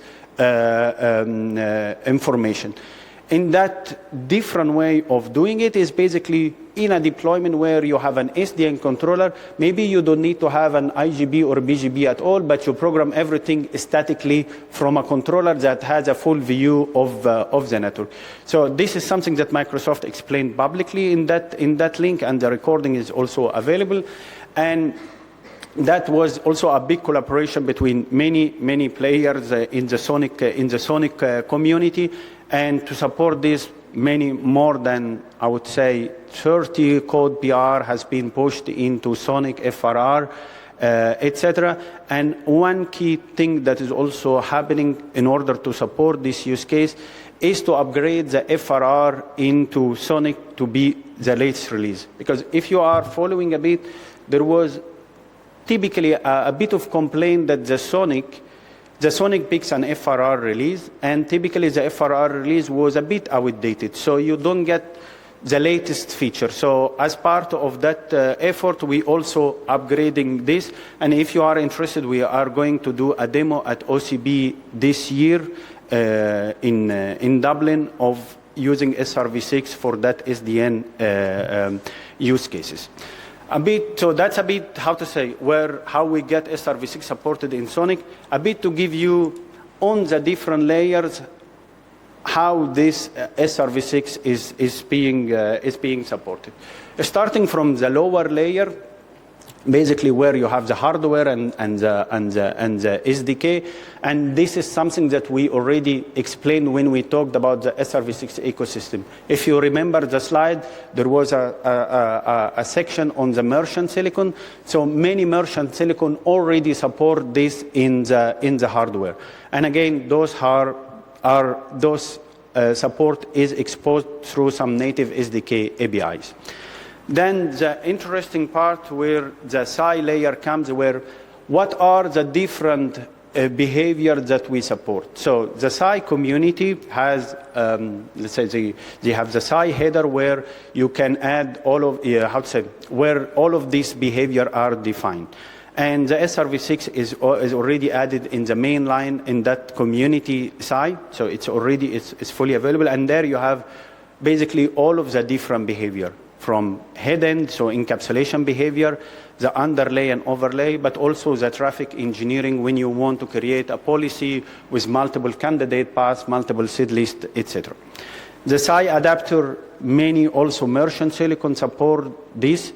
In some deployment already are using merchant silicon from different vendor, and for example, also the Cisco Silicon One has a full support to the SI header of SRv6. Going one layer up on the Sonic layer, which, as we said, it provides a kind of the FIB functionality. So all of the behavior that are supported here has been also uplifted and supported in the Sonic stack, and this across all of the different Sonic databases, including ConfigDB, ApplicationDB, and all of the orchestration agents used by Sonic. The last thing, because I have to be fast not to block you on the coffee break, on the FRR side, which I would say it's a bit more like the brain of the Sonic device, is the FRR, where all of the routing control plane happen there. We have support for SRv6 layer 3 VPN service, both for IPv4 and IPv6 address families. My colleague Carmine is going to give you a detailed presentation on all of the SRv6 features supported in FRR. We also support the ISIS underlay, which is defined in RFC 9352. We also support the static seed allocation, and this is something that is used when you are configuring the Sonic using a controller, where you don't rely on a routing protocol, but you configure everything statically. Also, we support the traffic steering of a prefix into a given seed list, and we provide also a very important component inside FRR, which is called the seed manager. And the goal of this seed manager, if you look, you have multiple daemons inside FRR that support SRv6. So you have ISIS, you have BGB, you have the static way of configuring it. How can you manage all of these different configuration without having conflict? And also, very importantly, how can you share the seeds? So let's say two daemons need to use the same, or need to program a given seed for a given verb. Then you don't have to allocate two different seeds for this. So the seed manager also allows you to do the seed sharing, and Carmine will also talk a little bit about this in his presentation. And one key component or one key idea about that seed manager is really to allow the interoperability. So when I did the first update, I told you there is the interoperability test that has been done between the different vendors. And in those different vendors, they came up with an allocation scheme in order to have a common way of interoperability. So this is something also that the seed manager makes sure is already supported. So it was quite fast on this. I don't have a CLI manual for how to use Sonic here, but we can provide it for sure how to configure SRv6 in Sonic and FRR. So to give you my last slide before the break, so SRv6 in FRR has been something that started, or in Sonic started 4 years back. Through these 4 years, we get SRv6 supported across all of the different components of the Sonic operating system, including SI and Sonic itself and FRR. This is something that has been done in an ecosystem between many vendors. This is something is not just, how to say, supported, but already publicly announced that it has been deployed at Alibaba, and in combination also with some vendor NOS, so you have a full interoperability there. And we have two examples of this ecosystem collaborative. One is the Phoenix Wing, to bring all of the code that has been deployed at Alibaba to open source. And the second one is basically the use case that has been presented by Microsoft to program SRv6 statically from the SDN controller, and this also many vendor has contributed to that, to support this use case in Sonic and FRR. Thank you. Any question before we close?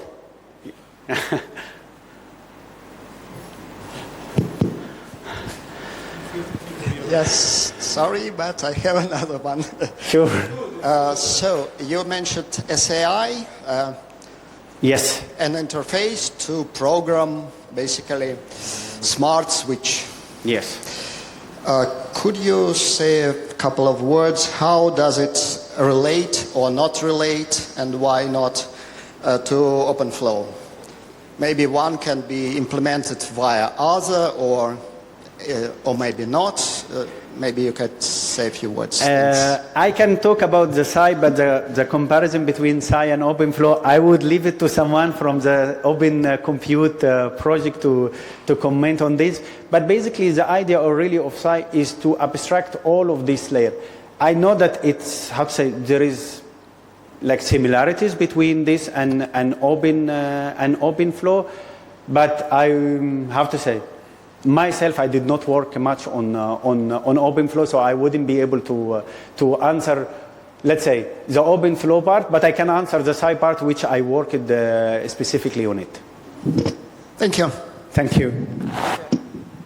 I have the impression, but just to, is that the OpenFlow API is more oriented to protocol aspects, packets, while the SI API is more oriented on how the hardware will act on the different fields. So it's more hardware oriented. But I mean, this is just my impression. Yeah.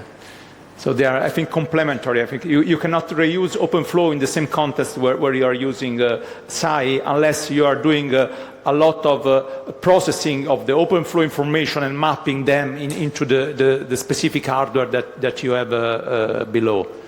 I don't know if anyone else have other ideas. Okay. So anyway, thank you for the question. So now we can have the coffee break, and let's meet here. So the next speaker is Carmine Scarpitta from Cisco, and you talk about SRv6 in FRR. Please, Carmine. Yes. Slides. Okay. So, hello everyone. I'm Carmine Scarpitta, and I'm a software engineer at Cisco Systems, where I'm working mostly on SRv6. I did my PhD a few years ago at the University of Rome Tor Vergata with Stefano Salsano, my professor. And I'm currently focusing on the SRv6 implementation across open source stacks, in particular FRR and Sonic. And I'm also a maintainer for FRR, where I'm mostly doing some new features, bug fix, testing, and I'm also helping with reviewing code from contributors and help to get more SRv6 code in mainline. So the SRv6 support in FRR is very, very mature. So it is supported since FRR 8.1, so it's since 2021. And over the years, we had many contributions from Cisco, from Alibaba, Line Corporation, 6Wind. And today we have something like 250 pull requests with 700 commits. I would like to thank the FRR community for helping with review SRv6 code and helping to get SRv6 in mainline. In particular, I would like to thank Donna Sharp, Ras, Donatas, Philippe, and Dimitro. So this is what we have in FRR right now. We have fully support for SRv6 in both underlay and overlay. For the overlay, we have support in BGP. We support different kinds of layer 3 VPN services for the different address families. For the underlay, we have support for SRv6 in ISIS. Then we also have what we call static seed allocation, which basically enables some SRv6 SDN deployments on top of FRR. And we have also support for static traffic steering into an SRv6 seed list. And lastly, we have Seed Manager, which is a component, it's like the brain of SRv6 in FRR, and it does a bunch of stuff. In particular, he does seed allocation in a way that ensures interoperability between FRR, Cisco and ESXR, and also other vendors. So now let me show you the basic configuration of SRv6 in FRR. But before we go into this, I want to give you a quick reminder of the FRR architecture. So basically we have the Zebra daemon, which provides RIB functionalities. And we have, on top of Zebra, we run several routing protocols. We have BGP, we have ISIS, and also other protocols. These protocols calculate the route and program route into Zebra RIB. And then Zebra push the route to the data plane. As a data plane, we support Linux Kernel data plane, and we also support the Sonic data plane. Configuring FRR is very simple. The configuration is very, very simple. So you just need to define a locator. You give a name, and you give also a prefix. And once you have the locator configured in FRR, protocols like BGP, ISIS, they can start requesting seeds and getting seed from this locator. The key component in FRR is the seed manager. So basically, it's like the brain of SRv6. It does a bunch of different things. It does management of locators, management of seeds. It maintains the SRv6 databases. So, for example, the locators that have been configured so far, and also the seeds that have been allocated. So Seed Manager exposes some API to routing protocols in order to support the allocation. So protocols can request Seed Manager to allocate their seeds, and of course they can release seeds. And Seed Manager does seed allocation. It ensures that there are no conflicts between the request, the allocation request from the protocols. And then another nice thing about Seed Manager is that we support seed sharing. So it is possible to allocate a seed and share the same seed among multiple routing protocols. Now let me show you services that we are supporting in FRR. So let's start from BGP. RFC 9252 defines some extensions, some BGP extensions for supporting SRv6, and it supports different address families, VPN v4, VPN v6, and also VPN v4, v6 for both IPv4 and IPv6. How does it work? So basically we have an egress PE. We have multiple VRF instantiated on the egress PE. And basically ingress PE allocates a UDT seed for each VRF. And then it advertises all prefixes in the VRF together with this UDT seed.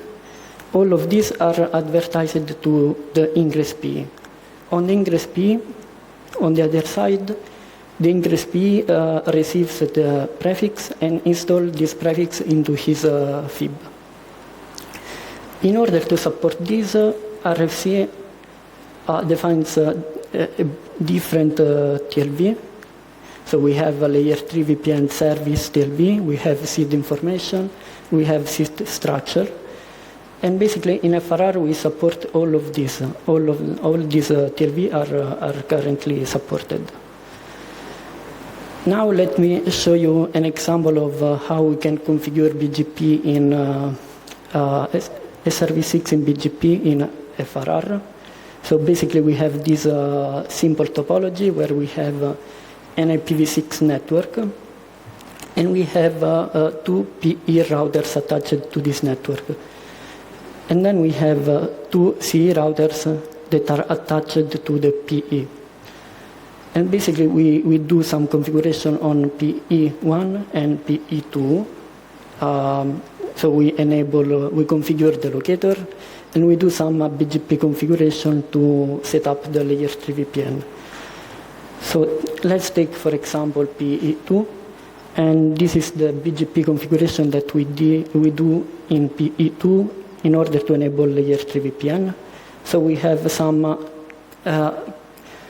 classic BGP configuration, like we set the AES number, we set router ID, then we enable VPN address families, and under the VRF we are going to enable route redistributions, and also we set the route target and route distinguisher. In addition to this, in order to support, to enable SRv6, we need to tell BGP which locator we want to use. So in this locator, we want to use locator main, in this example. And we also tell BGP to allocate a seed for our VRF, for VRF 10. So once we do this configuration, we can see the Seed Manager running configuration, and we see that Seed Manager has a locator configured with this prefix, which is up. And we also see that he has allocated, BGP has allocated a seed for the VRF10, which is used for the decapsulation. Okay, when we do this configuration, so we have CE2 can start sending a prefix. He sends the prefix arrives to PE2. On PE2, PE2 generates a BGP update towards PE1. This update will also include the prefix, but also the UDT seed. And then once the prefix arrives on PE1, PE1 installs this prefix into his PIB, and he sends the prefix advertise this prefix to CE1. So once we do this setup, this control plane setup, we have CE1 can start sending some traffic to CE2. So we can see, for example, he sends a packet arrives to P1. Here the packet gets encapsulated. It is sent over the IPv6 network with destination address is the UDT seed of P2.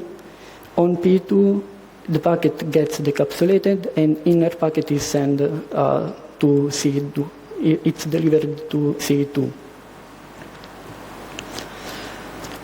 Okay, now let's talk about ISIS. So we have SRv6 support in ISIS in FRR. There is an RFC 9352 which extends the ISIS link state packets by adding some new TLV to advertise SRv6 information. So we need to advertise the locator because each router needs to tell his locator to the other routers. Then we advertise the SRv6 capabilities because a router needs to tell other routers that he supports SRv6. And we are going to advertise UN seed, UA seed, together with the seed structure. So the RFC defines all these TLV. In FRR, we support all of them. The configuration is very simple. So, for example, we take this simple topology with 3 routers, and we are going to enable ISIS on each router. Then we do some SRv6 configuration. So, for example, we look at the configuration on router 1, and we see that we are configuring the locator. We are creating a locator called main with this prefix. And then we do some ISIS configuration. Especially, we tell ISIS which locator we want to use. Once we do this configuration on each router, routers start establishing adjacency among each other. And then each router allocate a UN seed, and also each router allocates a UA seed for each adjacency. And then all this information, locator and all seeds, all of these are advertised to the other routers using the TLV that we discussed. So once we do this configuration, we can check the seed manager. So we see that seed manager has a locator configured. He allocated 3 seeds. So we have UN seed, we have UA seed for the first interface, and we have another UA for interface for the second interface, because we have 2 interfaces. We can also check the ISIS database. And here, this is the database on router 1. Here we see that router 1 is advertising his capabilities. He is telling other routers that he supports SRv6. He is advertising the locator, UN with the seed structure. And finally, he advertises the two UA seed together with the seed structure. Okay, then let's move to a different feature, what we call SRv6 microseed static seeds. So basically this is a different way to deploy SRv6 in a network. So you can deploy SRv6 using routing protocols, as we discussed, but there is also another way which is supported in FRR, and which is basically you can use an SRv6 SDN controller to program your seeds. We have a big example of this deployment, which is the Microsoft SRv6 SDN deployment in Sonic, which is a work done in collaboration between Cisco, Alibaba, Microsoft, and NVIDIA. And basically they have their SDN controller, and they are using their controller to allocate seeds. So we currently support different behaviors. So we support the UN for the shift and forward. We support the UA for shift and forward via a specific interface. And we support the 3 variants of UDT to do decapsulation and lookup into an NIP routing table. Configuration is very simple. Again, in FRR you configure your locator, and then you just define you can define your seeds from this locator. Okay. Last feature that we want to talk about is the static traffic steering into an SRv6 seed list. The idea here is I have some IPv4 or IPv6 traffic. I want to steer this traffic over a specific seed list. And in FRR we support this. We support the two different encapsulation behaviors, H encaps and also H encaps with reduced. And this is how you can configure this in FRR. So basically, for example, you define an IPv6 route for the traffic that you were to steer, and you define, you put the seed list on which you want to steer your traffic.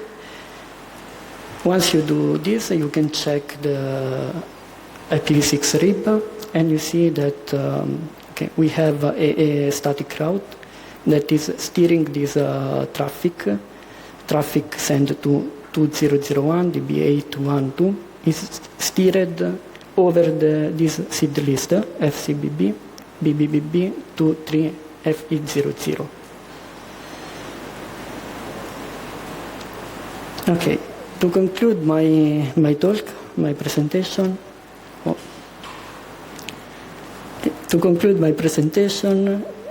we have in FRR the SRv6 support. The support is very mature. So we have support in for SRv6 in both overlay and in underlay. We also support static seed allocation, which is used for SRv6 SDN deployments. We support static traffic steering over a specific seed list, and this is the result of a work done, a contribution done by several companies, several people from Cisco, Alibaba, Sixwind, and Line Corporation. And in general, we are committed to continue supporting SRv6 in FRR, doing some new bug fix, new features, bug fix, and also testing. So thank you for your attention. Thanks a lot, Carmine. Are there questions? No questions. So in this talk, I'd like to discuss the eBPF and SRv6 integration. So why eBPF for SRv6? Of course, eBPF can provide high performance in kernel programmability to process SRv6 packet efficiently. So with this we can design efficient dynamic services using SRv6. So there are a set of projects that are leveraging eBPF for SRv6, and here I try to provide a list of these projects. So there was some effort in the Linux kernel to support SRv6, and Andrea has already mentioned it, but we'll see that it's very, very limited support to process some fields of the SRH header using eBPF. Then there are a couple of open source projects that are, for example, IOVisor and Cilium. They try to integrate SRv6 and eBPF. And here, okay, I did most of the slides using ChatGPT, so I'm becoming addicted to ChatGPT as every one of us. And so here, first, ChatGPT mentioned this FDIO VPP. Then we will see if yes or not. I will ask some experts. So this is what was the answer of ChatGPT. And also, of course, he mentioned that a lot of other university and research projects are doing this type of activity. So I would say that the landscape is a bit fragmented, and we should try, for me, to converge, to have a convergence on some common effort in this direction. I think this is the key message of my talk. So let's try to put maybe several different efforts together to make something useful. So, as Andrea mentioned, the integration of eBPF in the Linux kernel is very, very limited. We can execute some code that processes some fields of the SRH header by using eBPF. We cannot do generic operation on the packet. Then, this is the mission of the IOVisor project. So it provides a lot of tools and libraries to facilitate the creation and deployment of a eBPF program. So of course it's a generic project, not focused on SRv6, and it has done some work on SRv6, but just of course as a sub part of its overall activity. Then we have Cilium. Cilium, in general, it has the goal of provide networking security and observability for cloud native environments. So in particular, there is a support for Kubernetes environment using this Cilium. And of course, it provides high performance for Kubernetes cluster. And so eBPF helps in achieving this high performance. And it has started integrating SRv6 features, so it is now possible. There is a plugin that uses SRv6 for the networking in a Kubernetes environment. There are the fact that Cilium is made by some open components, and they are mentioned here, related to networking, security, observability, and of course the SRv6 plugin offers all these features. But also there is here a criticality that there is also a proprietary version of Cilium, which is made by Isovalent, and in this version there are a lot of SRv6 functionality. So if you want to set up a cluster using this enterprise version, you have a lot of more functionalities, but of course they are priority, so they are not available to the community. Then, when I asked ChatGPT, give me more details about SRv6 integration in FDIO VPP, and then I said current integration status is that VPP does not natively support execution of eBPF programs. So I don't know, Ahmed, if you have any idea specific on this, or we should ask some expert in VPP. Does not. So this is the right answer. Okay. So we can drop from the initial list of projects that are working on this. Okay. Final two slides. So what are for me now the challenges for this SRv6 and eBPF integration? So I see that there is a fragmented development efforts. There are many projects implementing custom eBPF programs, and there is a lack of standardized libraries or toolkit to perform SRv6 tasks using eBPF. So if you have to do something, basically you start from scratch and you do what you need. In particular, in the next talk, Angelo will show us an implementation of some rerouting functionality in SRv6 based on in a Rocky v2 scenario, but we have to develop the encap and decap functionalities from scratch, basically. And so I think that there is a need that we can try to target for reusable eBPF libraries, standard APIs and SDK, and of course this is open to community collaboration. And then I ask GPT, please give me a call for action and say, okay, let's encourage collaboration among different open source community and let's develop a shared eBPF-based processing library. And the future of programmable SRv6 depends on us. And so I asked ChatGPT put more emphasis on it, and it provides these nice slides. So with a lot of emoticons, and then we can discuss later in the plenary if there are interested people willing to go in this direction. Okay, so. If you have some questions now, I can take one or two questions, or we can keep for the plenary. And I ask Angelo Tulumello from University of Tor Vergata and CNIT, which is a research consortium here in Rome, Tor Vergata. And he will present this proof of concept for the integration of SRv6 rerouting into an AI training scenario where we are using Rocky v2.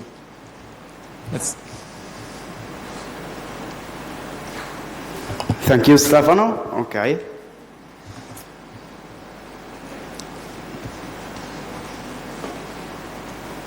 It's okay, the presentation? Yeah. Okay.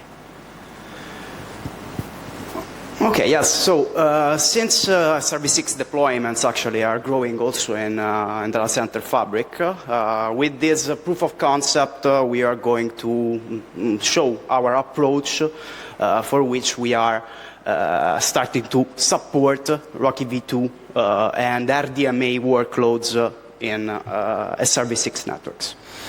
Okay, we have seen also in yesterday's talks the problems, the challenge of supporting AI. So AI workloads all demand massive computational power and very high speed networking, and this to share the data efficiently between the nodes inside the network.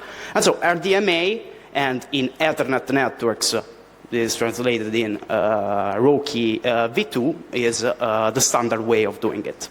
Okay, there are many problems related to the inherent congestion controls or congestion control challenges for RDMA networks, and these are increased also by the growing of the port speeds that we have for the Ethernet speeds.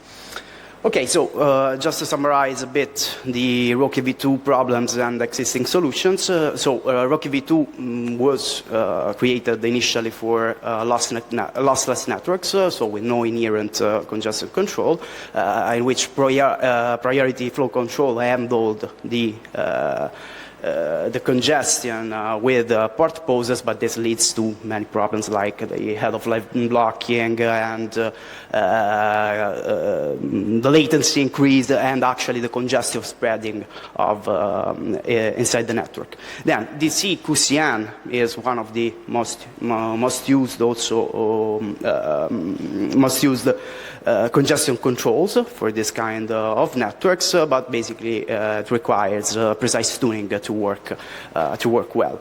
Then there are also in the research, in the academia, other projects like Timely, HPCC, and Swift that use information about information from the network, telemetry information from the network. So basically, all these solutions require some kind of programmability, both in the network, from the telemetry, RTTs, and this kind of telemetries, and in the NDOS, so the congestion control that actually handles the congestion, and usually both, so programmability in the two. So with our approach, we are targeting the programmability in the network with SRv6 network, so for traffic engineering and gathering telemetry. And in the NDOS, we are targeting now eBPF in order to implement or augment some congestion control strategies, some congestion control logics. Okay, so of course our goal is to bypass or resolve the congestion before the performance suffers inside the network. We do this by real-time congestion tracking and so detection and avoidance using telemetry information gathered from the network nodes. And one of the example approaches that we will show today, simple approaches, is to dynamically then steer or reroute the Rocky V2 traffic onto alternative ECM paths inside the fabric, inside the center fabric. Okay, so for the implementation details, this is again, as Stefano said, an example implementation of eBPF encapsulation and decapsulation implemented at XDP level. Then the other thing that we do in this proof of concept is to copy the congestion bits, because we are using ECN, and so copy the congestion bits from the inner packet and the outer packet. And finally, we use also eBPF to monitor, to parse the congestion notification packet coming from the DC QCN. Okay, and finally, based on this logic that we implement, we adapt the traffic flow based on these congestion signals. Okay. There is here the public repository. Again, it's a work in progress, but for example, now you can find there the example of implementation in eBPF of encapsulation and decapsulation. Okay, so this our proof of concept experimental setup is a very small virtual testbed. Serves us to experiment with these technologies and with this logic that we're going to implement. So it features two real physical RDMA NICs, both with two 100 gigabit ports.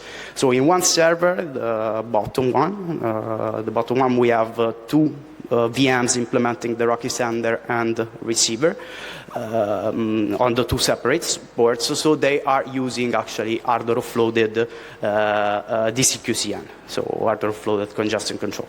And the second server, instead, we implement our virtual data center fabric. Okay, with virtual Ethernet ports and namespaces. And actually, the sending ghost logically, let's say that what we are experimenting now is that the sending ghost and the receiving ghost encapsulation and decapsulation is within the NIC. Actually, it is now separated, but in future work then we will put it inside the same NIC. Okay, let's start with a very simple steering example of what we do. So in the baseline experiment, we start RDMA traffic on a chosen ACMP path between these two, sender and receiver. We achieve the target rate under the normal conditions, and then we continue to perform the monitoring of rate parameters. At some point, to trigger the adaptive rerouting, we introduce some manual congestion by throttling one of these virtual links, observe a throughput drop, and then this throughput drop serves to detect a congestion occurred, and so we update the SRv6 encapsulation seed list. So we change the seed list to steer actually the traffic. This results that the traffic is then switched to a less congested path, and the performance eventually can be restored. Okay, so again, there is a very small scale test environment, but it is a sandbox, a playground that serves us to experiment with some logic in order to handle this kind of networking workloads. And it is, again, an initial step for validating this integration of Rocky V2 inside SRv6 network.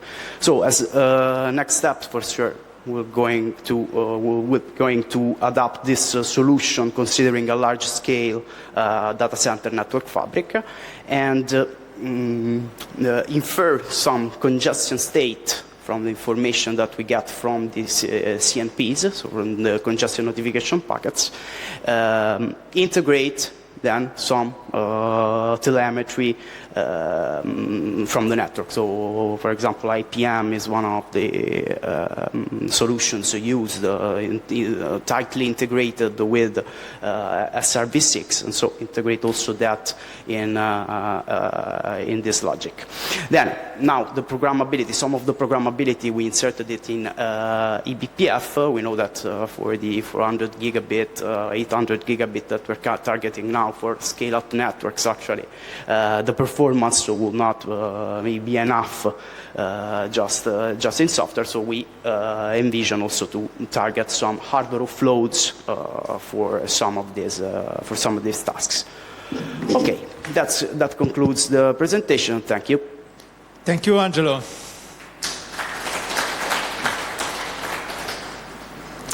Are there questions on this presentation? Okay. Okay. If there are no questions, so I ask Emilien Wansart to present its work on mitigating an issue that was present in the SRv6 implementation, a double reallocation. Okay. So, hello, I'm Emilien Wansart from Liège University in Belgium. And I'm going to present a performance issue that we found in the Linux kernel implementation of SRv6. So I'm going to describe the issue, our mitigations, and our results. So initially we were testing the IOM protocols. So we had an experiment where we had two Linux devices connected in a dual port setup. One of them acting as the traffic generator and the other transmitting back the packets. And we measure the average packet per second that the device under test can transmit. So here we have the results for SRv6. And as we can see, there are pretty weird values happening here. So we have dents in the lines. And these are repeating for at fixed interval. By the way, the number of segments are increasing, and so at fixed intervals we have a 23% drop in performance. So I'm going to start by describing this kernel function, which is skbcowhead, which simply make sure that the socket buffer has at least the specified headroom. So if there's enough headroom, free headroom in the socket buffer, the function does nothing. But if there's not enough headroom, it allocates new memory, and the value is aligned to the CPU cache line, which is typically 32 or 64 bytes. So let's see an example. Let's say we have a socket buffer with 64 bytes of headroom and a CPU with 32 byte cache line, and we call SKB cohead with argument 112. Well, the headroom is going to become 128 because we add the cache line 2 times, and we get this value. So now for the issue. So this issue affects 3 protocols: SRv6, IOM, and RPL, which is a routing protocol for a low-power device. So in normal case, we'll have one reallocation of the socket buffer from the SKB cohead function. But with this issue, we have sometimes 2 consecutive reallocation of the buffer. And this happens for every packet that is transmitted or locally generated by the device. So in these 2 functions. And this depends on the CPU, but also on the network interface card. And of course, this results in performance degradation. So here is the simplified code pattern. So in the first step, we call SKB cohead with to ensure that we have sufficient headroom for the header insertion, the header being dependent on the protocol, and we also anticipate the layer 2 header, so the MAC length value is typically 14. Second step, we insert the new header in the socket buffer. Then we determine the output device, which is dependent on the packet header. And in step 4, we ensure hardware length alignment for the output device, which includes potential extra headroom for the NIC. So let's see another example. Let's say we have a headroom with at first 22 bytes of free space, and we want to add a header of 30 bytes, and the CPU has a 32 byte cache line. So in the first line, after the first step, the headroom becomes 54 because we add the cache line, and so 54 is exactly the argument that we give to SKB cohead. So this is the first reallocation, and second, we add the headroom into the buffer. So the free space becomes 14. And in step 4, LL reserve space is resolved to 16 in our tests. This is because we use a I40 driver, which needs 40 bytes. But this value is aligned on 16 bytes for performance optimization. But the issue here is that we will have a second reallocation because 14 is less than 16. And this means that the generic value of 14, so the MAC length, is not the same as the one returned by the device here. So what we realize is that for a given hardware configuration, the issue will trigger based on the size of the header that is added. So here are the cases which triggers the issue.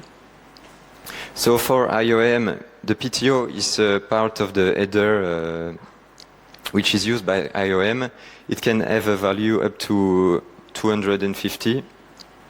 And so there are only 1 cases triggering the issue if you account for padding. So these are pretty much the same value. So 1 case is for IOM, but for SRv6, we have multiple segments count repeating at fixed intervals that will trigger the issue as we will fall on the boundary of the socket buffer. For the inline mode, we were lucky because none of the value triggered the issue because the offset is different. For RPL, although it has the same problematic code pattern, there was the issue could not be reproduced because RPL uses a compaction mechanism which reduces the size of the header. So here is our mitigation. So we had a new inline function which reuses the lightweight tunnel cache system. And so when we try to cache the value needed for the output device, and if it's not there yet in the cache, we use the generic MacLen. So this is replacing the first call to the socket buffer, to the skb core head function, to try and allocate the whole memory that will be necessary. And so the issue persists on the first packet per lightweight tunnel, but all other packets will have the right memory allocated on the first step.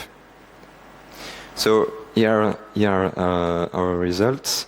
So as you can see, the plain lines, which are the vanilla version, are now straight without patch. So the issue is essentially fixed. This is the same for SRv6 in L2 mode, where the header is embedded in the payload. And also for IOM and RPL, you see here the IOM value is not there anymore. And for RPL, we have the same graphs because, as I've said, RPL was not affected, but we patched it anyways because it has the same problematic code pattern. So, in conclusion, we found an issue in these three protocols. We fixed it using the cache system of the lightweight tunnels, and on average, across all two protocols and the two variants of SRv6, we managed to gain approximately 28% of performance gain, and this patch has been merged into mainline Linux by now. So that's it. Thank you very much for listening. Thank you, Emilien. Thank you. Yes. Are there any questions? Yes. Yeah. So thank you very much for your presentations, also for the patch. The 28% of overhead is related to the number of seeds that are pushed into the SRh. Yeah. So if you use, let's say, 10 segments, the overhead is not real, the 28%. Yeah, no. So it's the overhead depends on the number of seeds that you are pushing into the encap. Yeah. Great. Thank you so much for the explanation. Other questions? Okay. Yes. So this is not really the problem. Actually, the number of seats you add is not the problem. It's that some number of seats would trigger the issue, and so in that case you get two reallocations. So.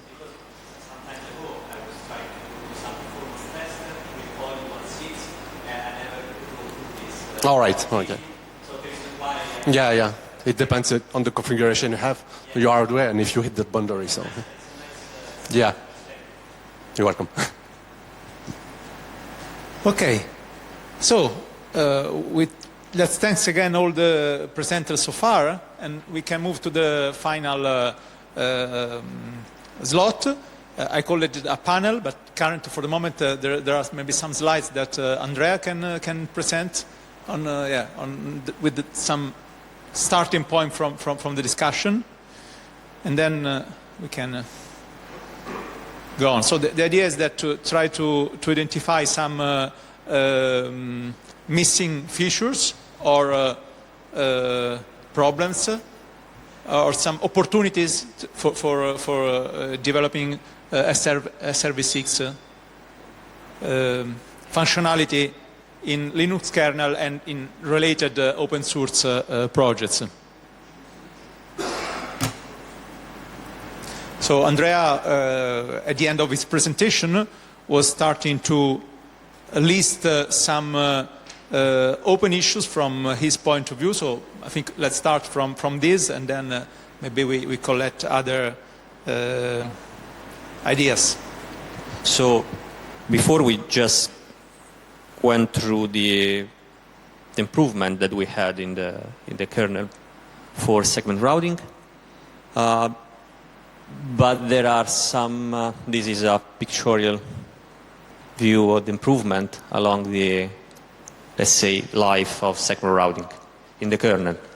And, but there are some, let's say, limitation or issue that were found while implementing other feature. For instance, something that always come into my private box, people ask me why something doesn't work with the n.x implementation. The n.x implementation, as we just seen before, make use of the L2, L3 adjacency to decide which is the next hop on which we want to forward the packet. So, yeah, maybe I can clarify for people that are not so deep involved. But so with the NDX, you have an SRv6 packet that arrives at a node, and you want to force this packet to go on a specific outgoing interface. So this, with this, you want to override the routing, because, for example, if you have a link that has a high cost from the point of view of the routing, then this link will not be preferred when looking for the next stop. With NDX, you want to force the packet that arrives at a node and goes exactly on a given outgoing interface. So that's the idea. The problem is that how it is implemented is that we are not directly specifying the outgoing interface, but we are specifying the IP address of the next stop over this interface, which is kind of a word. It's not clean, because the goal should be I want to go over this interface to this node. Instead, I give an IP address, and I can even give a remote IP address. So this is a strange... it will so you can provide whatever kind of IP address. So it should not be strictly an host, which is at one hop, on the same link. For global scope of IP addresses, it works. But... ok, ce l'ho anche qua. But... what happens when we use link local? I would like to say, I would like to reach this node by using this address, which is a link local, my neighbor. And with n.x, as it is, it doesn't work. Some times ago, on the mailing list was a patch that tried to fix this issue. The patch was, was good. But the point is that the patch wasn't accepted because it would have broke completely the user interface, because we should have another parameter, another option attribute that at that time wasn't supported because we would not have the optional attributes. So at this point, so even though the patch was good, was trying to fix what we experienced with this issue, the patch was not accepted. But now with the support for mandatory and optional attributes, I think that we can go ahead, and we go try to fix this, because we can make, let's say, more than a fix, we can try to improve something more by adding OIF. And with the possibility to have a callback that is called when the tunnel is created, the callback for creation, the instructions of a tunnel, we can also check if the provided address is a link local address or not. So so we are able to keep both the old implementation. If you want to provide an OP which is far from you, you are allowed to do it. But if you want to use, for instance, a link local or someone which is a one-hop from you on the same link, you can do it by specifying the OEF. So now the point is that if we have if we provide the address, okay, and also we provide the egress interface, do we want to really do the lookup? It's not enough to do neighbor and discover the neighbor and send the packet. Why? We would like to do a routing in this case. So we know the address, we know the egress interface. Maybe it could be better to do naive lookup and transmit the packet. So this is, I didn't wrote the Apache here. This is an issue that was blowing out when we take a look at this. So this is something on which we can discuss and decide how can we go ahead. This is another, let me see if this is better. Okay, some time ago, on the mailing list, I also received a patch. Someone was complaining about that. He was able to create a stack overflow in the kernel, and the point is that the configure that was provided was a kind of pathological configuration. I also replied to these guys trying to explain why it was pathological, but the point is that in general, a lightweight tunnel is a way to add some kind of arbitrary processing on the packet. So now we have only 7 tunnel or 6 tunnel. IOM is one of those. Okay, but in theory we can add as many lightweight tunnel as we would like to do. To add. So I don't like when someone on the user space try to have very esoterical configuration and then your machine blows up. This is something that doesn't make me feel so comfortable. I would like to try to find a fix for this, and this is the reason why those are detailed how to create such a kind of pathological issue. We can go ahead on this, but the point is that the segsig local was decapsulating a packet, but in the same virtual routing domain, there was an encapsulation that encapsulated the encapsulated packet.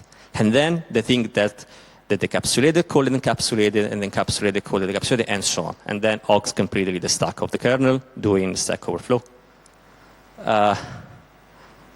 It was a nice guy. I mean, that was the first time that I see a configuration like this. Great. So how can we try to fix this? I thought 3 ways. The point is that we should have some way to track how many times a packet. It's better maybe to list the different things without going into the details. So everybody. I only list the things that I don't know either if they are correct at all. It's just for trying to think about how can we do this. The main concept here is that we need to find a way to track, in my opinion, how many times a packet has been through a lightweight tunnel.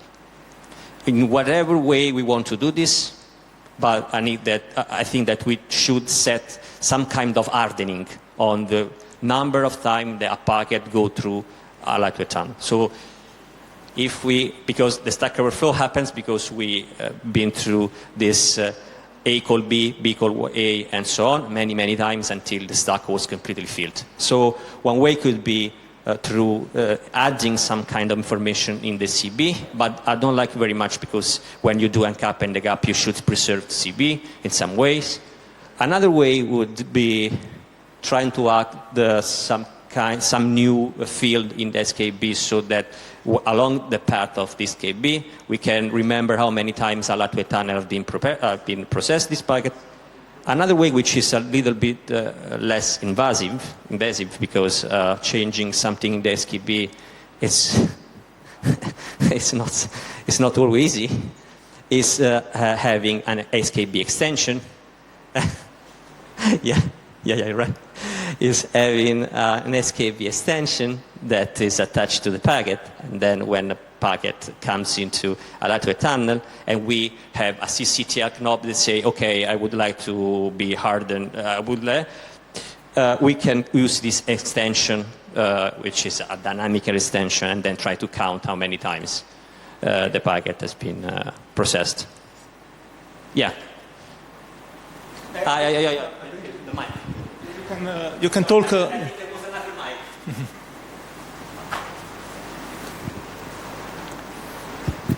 So this is the kernel stack that's overflowing. So it's all happening in one processing loop in a context.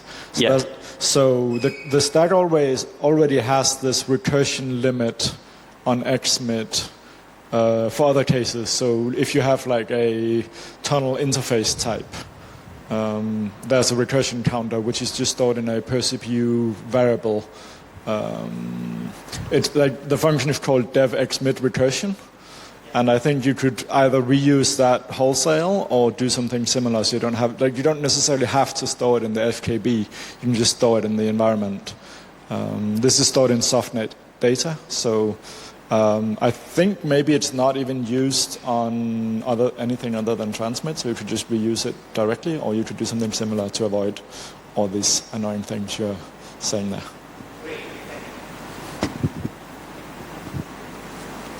Okay. Any other comment? Yes.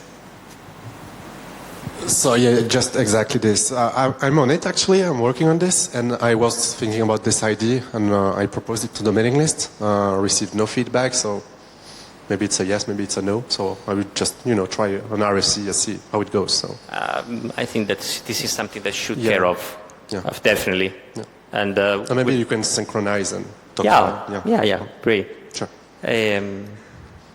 So thank you for letting me know about this. But the last thing, we have enough, the time is running. I think we have last 5 minutes. Okay. So for another, let's say, issue is for real L2 VPN with SRv6. Because now we have L2 NCAP, but the point is that it's only capable of encapsulating IPv4 and IPv6.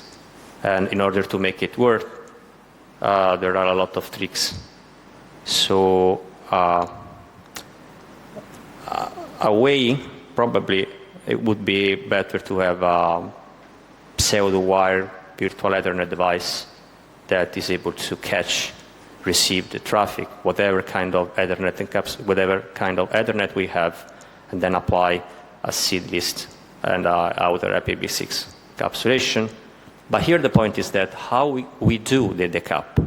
So we have a proof of concept already done for this L2 virtual pseudo-wire interface.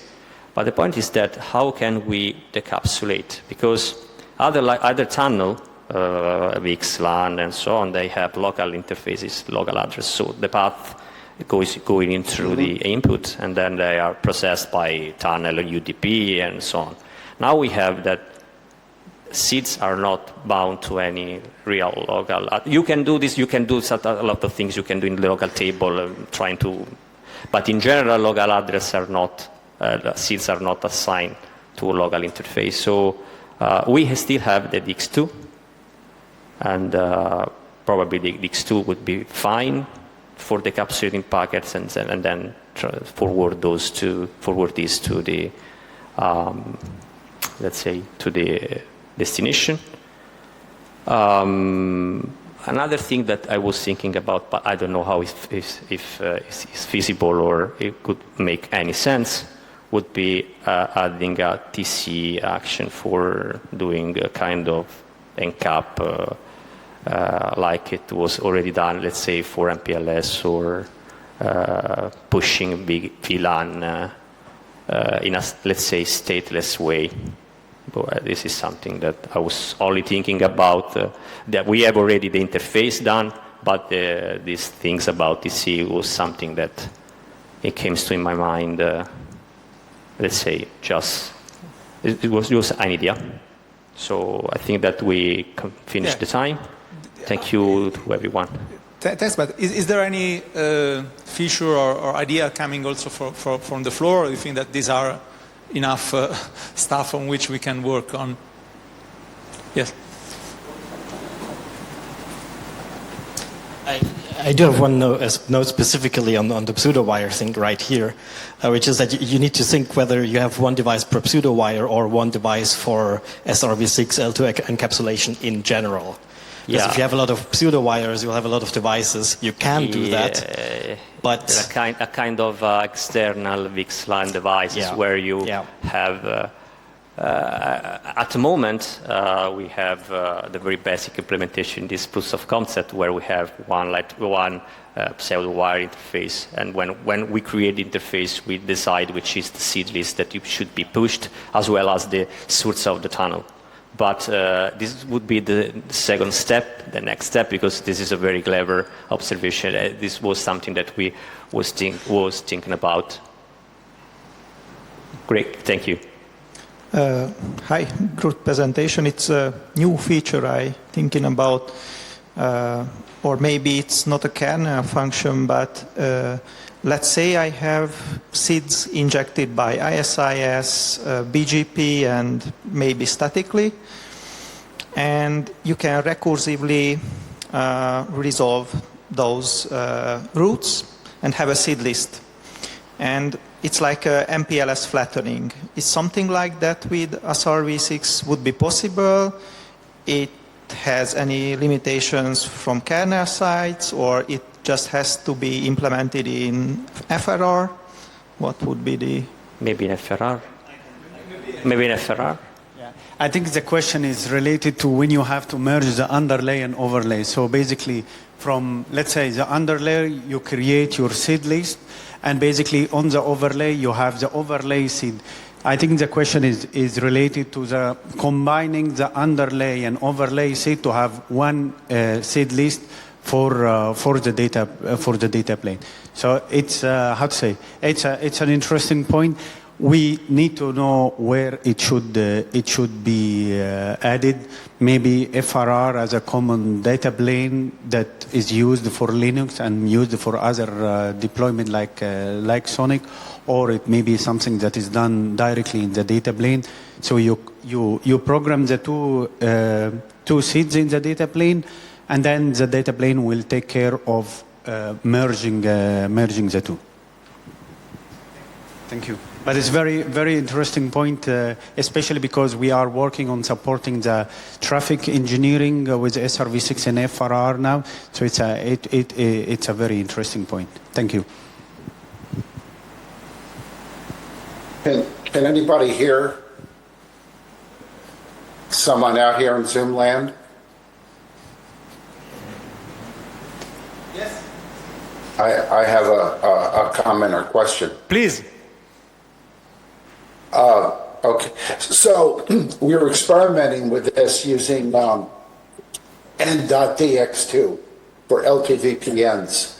And the problem is exactly that, is that when we got to in a real network, I mean, the examples in the code and the test code all use actually a virtual route at the edge of the network. So it works great as an example.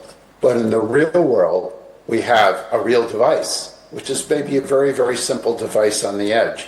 And we need to get to the FIB to translate that SID, that last SID that matches to something that will actually be not routed, but sent to a FIB to determine the local L2 address at the edge of the network. And we couldn't figure out a way to do it. We played around with it. I even worked on a code patch, but it's not clear what to patch. It's a hack, a horrible hack. And it looks like we need another something in a SID or a marker or something that said, this is a real edge packet. handle it differently when we get to the edge, or when we get to the matching SID destination. So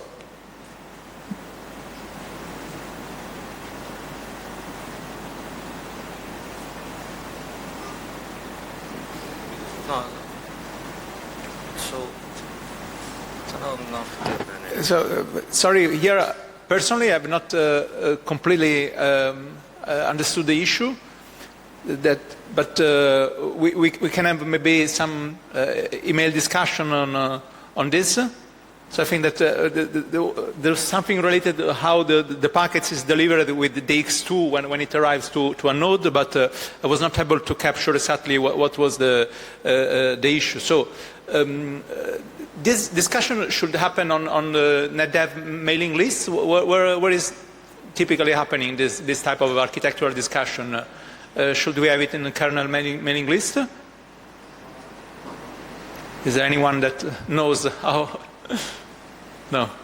Yeah, I think yeah, we can start on the kernel main list to have this architectural discussion on layer 2 and DX2, and then we can follow up on this.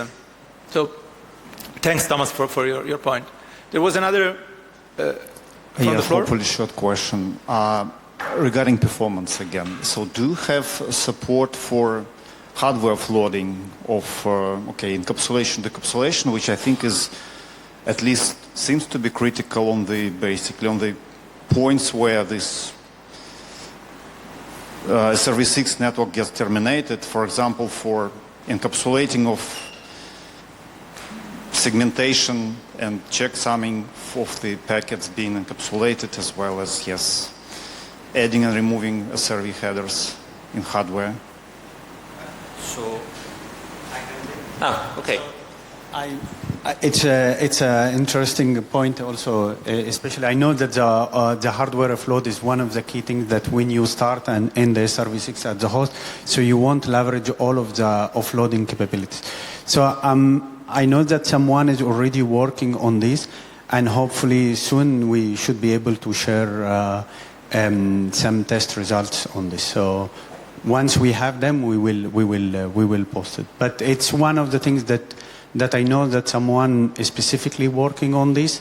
Just once he has some result, and the key here is basically to leverage the IP and IP infrastructure for the offloading.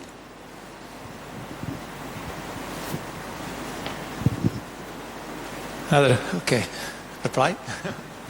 I take that. Yeah, and just comment that basically the hardware support is there, right? So latex connectix cards, for example, they do support it, as I understand, right? But Linux is not yet integrating that support, right? I have to doubly check and get back on this. Okay, thank you very much. So I think we are closing in time if there are no more questions. So I'd like to thank all the speakers for their participation, and I'd like to thank the audience for the questions and for the discussion. So thanks everybody, and maybe we'll meet at the next Netdev. Let's think about it, and in the meantime have maybe fruitful email discussions on these topics. Thanks everybody. Thank you.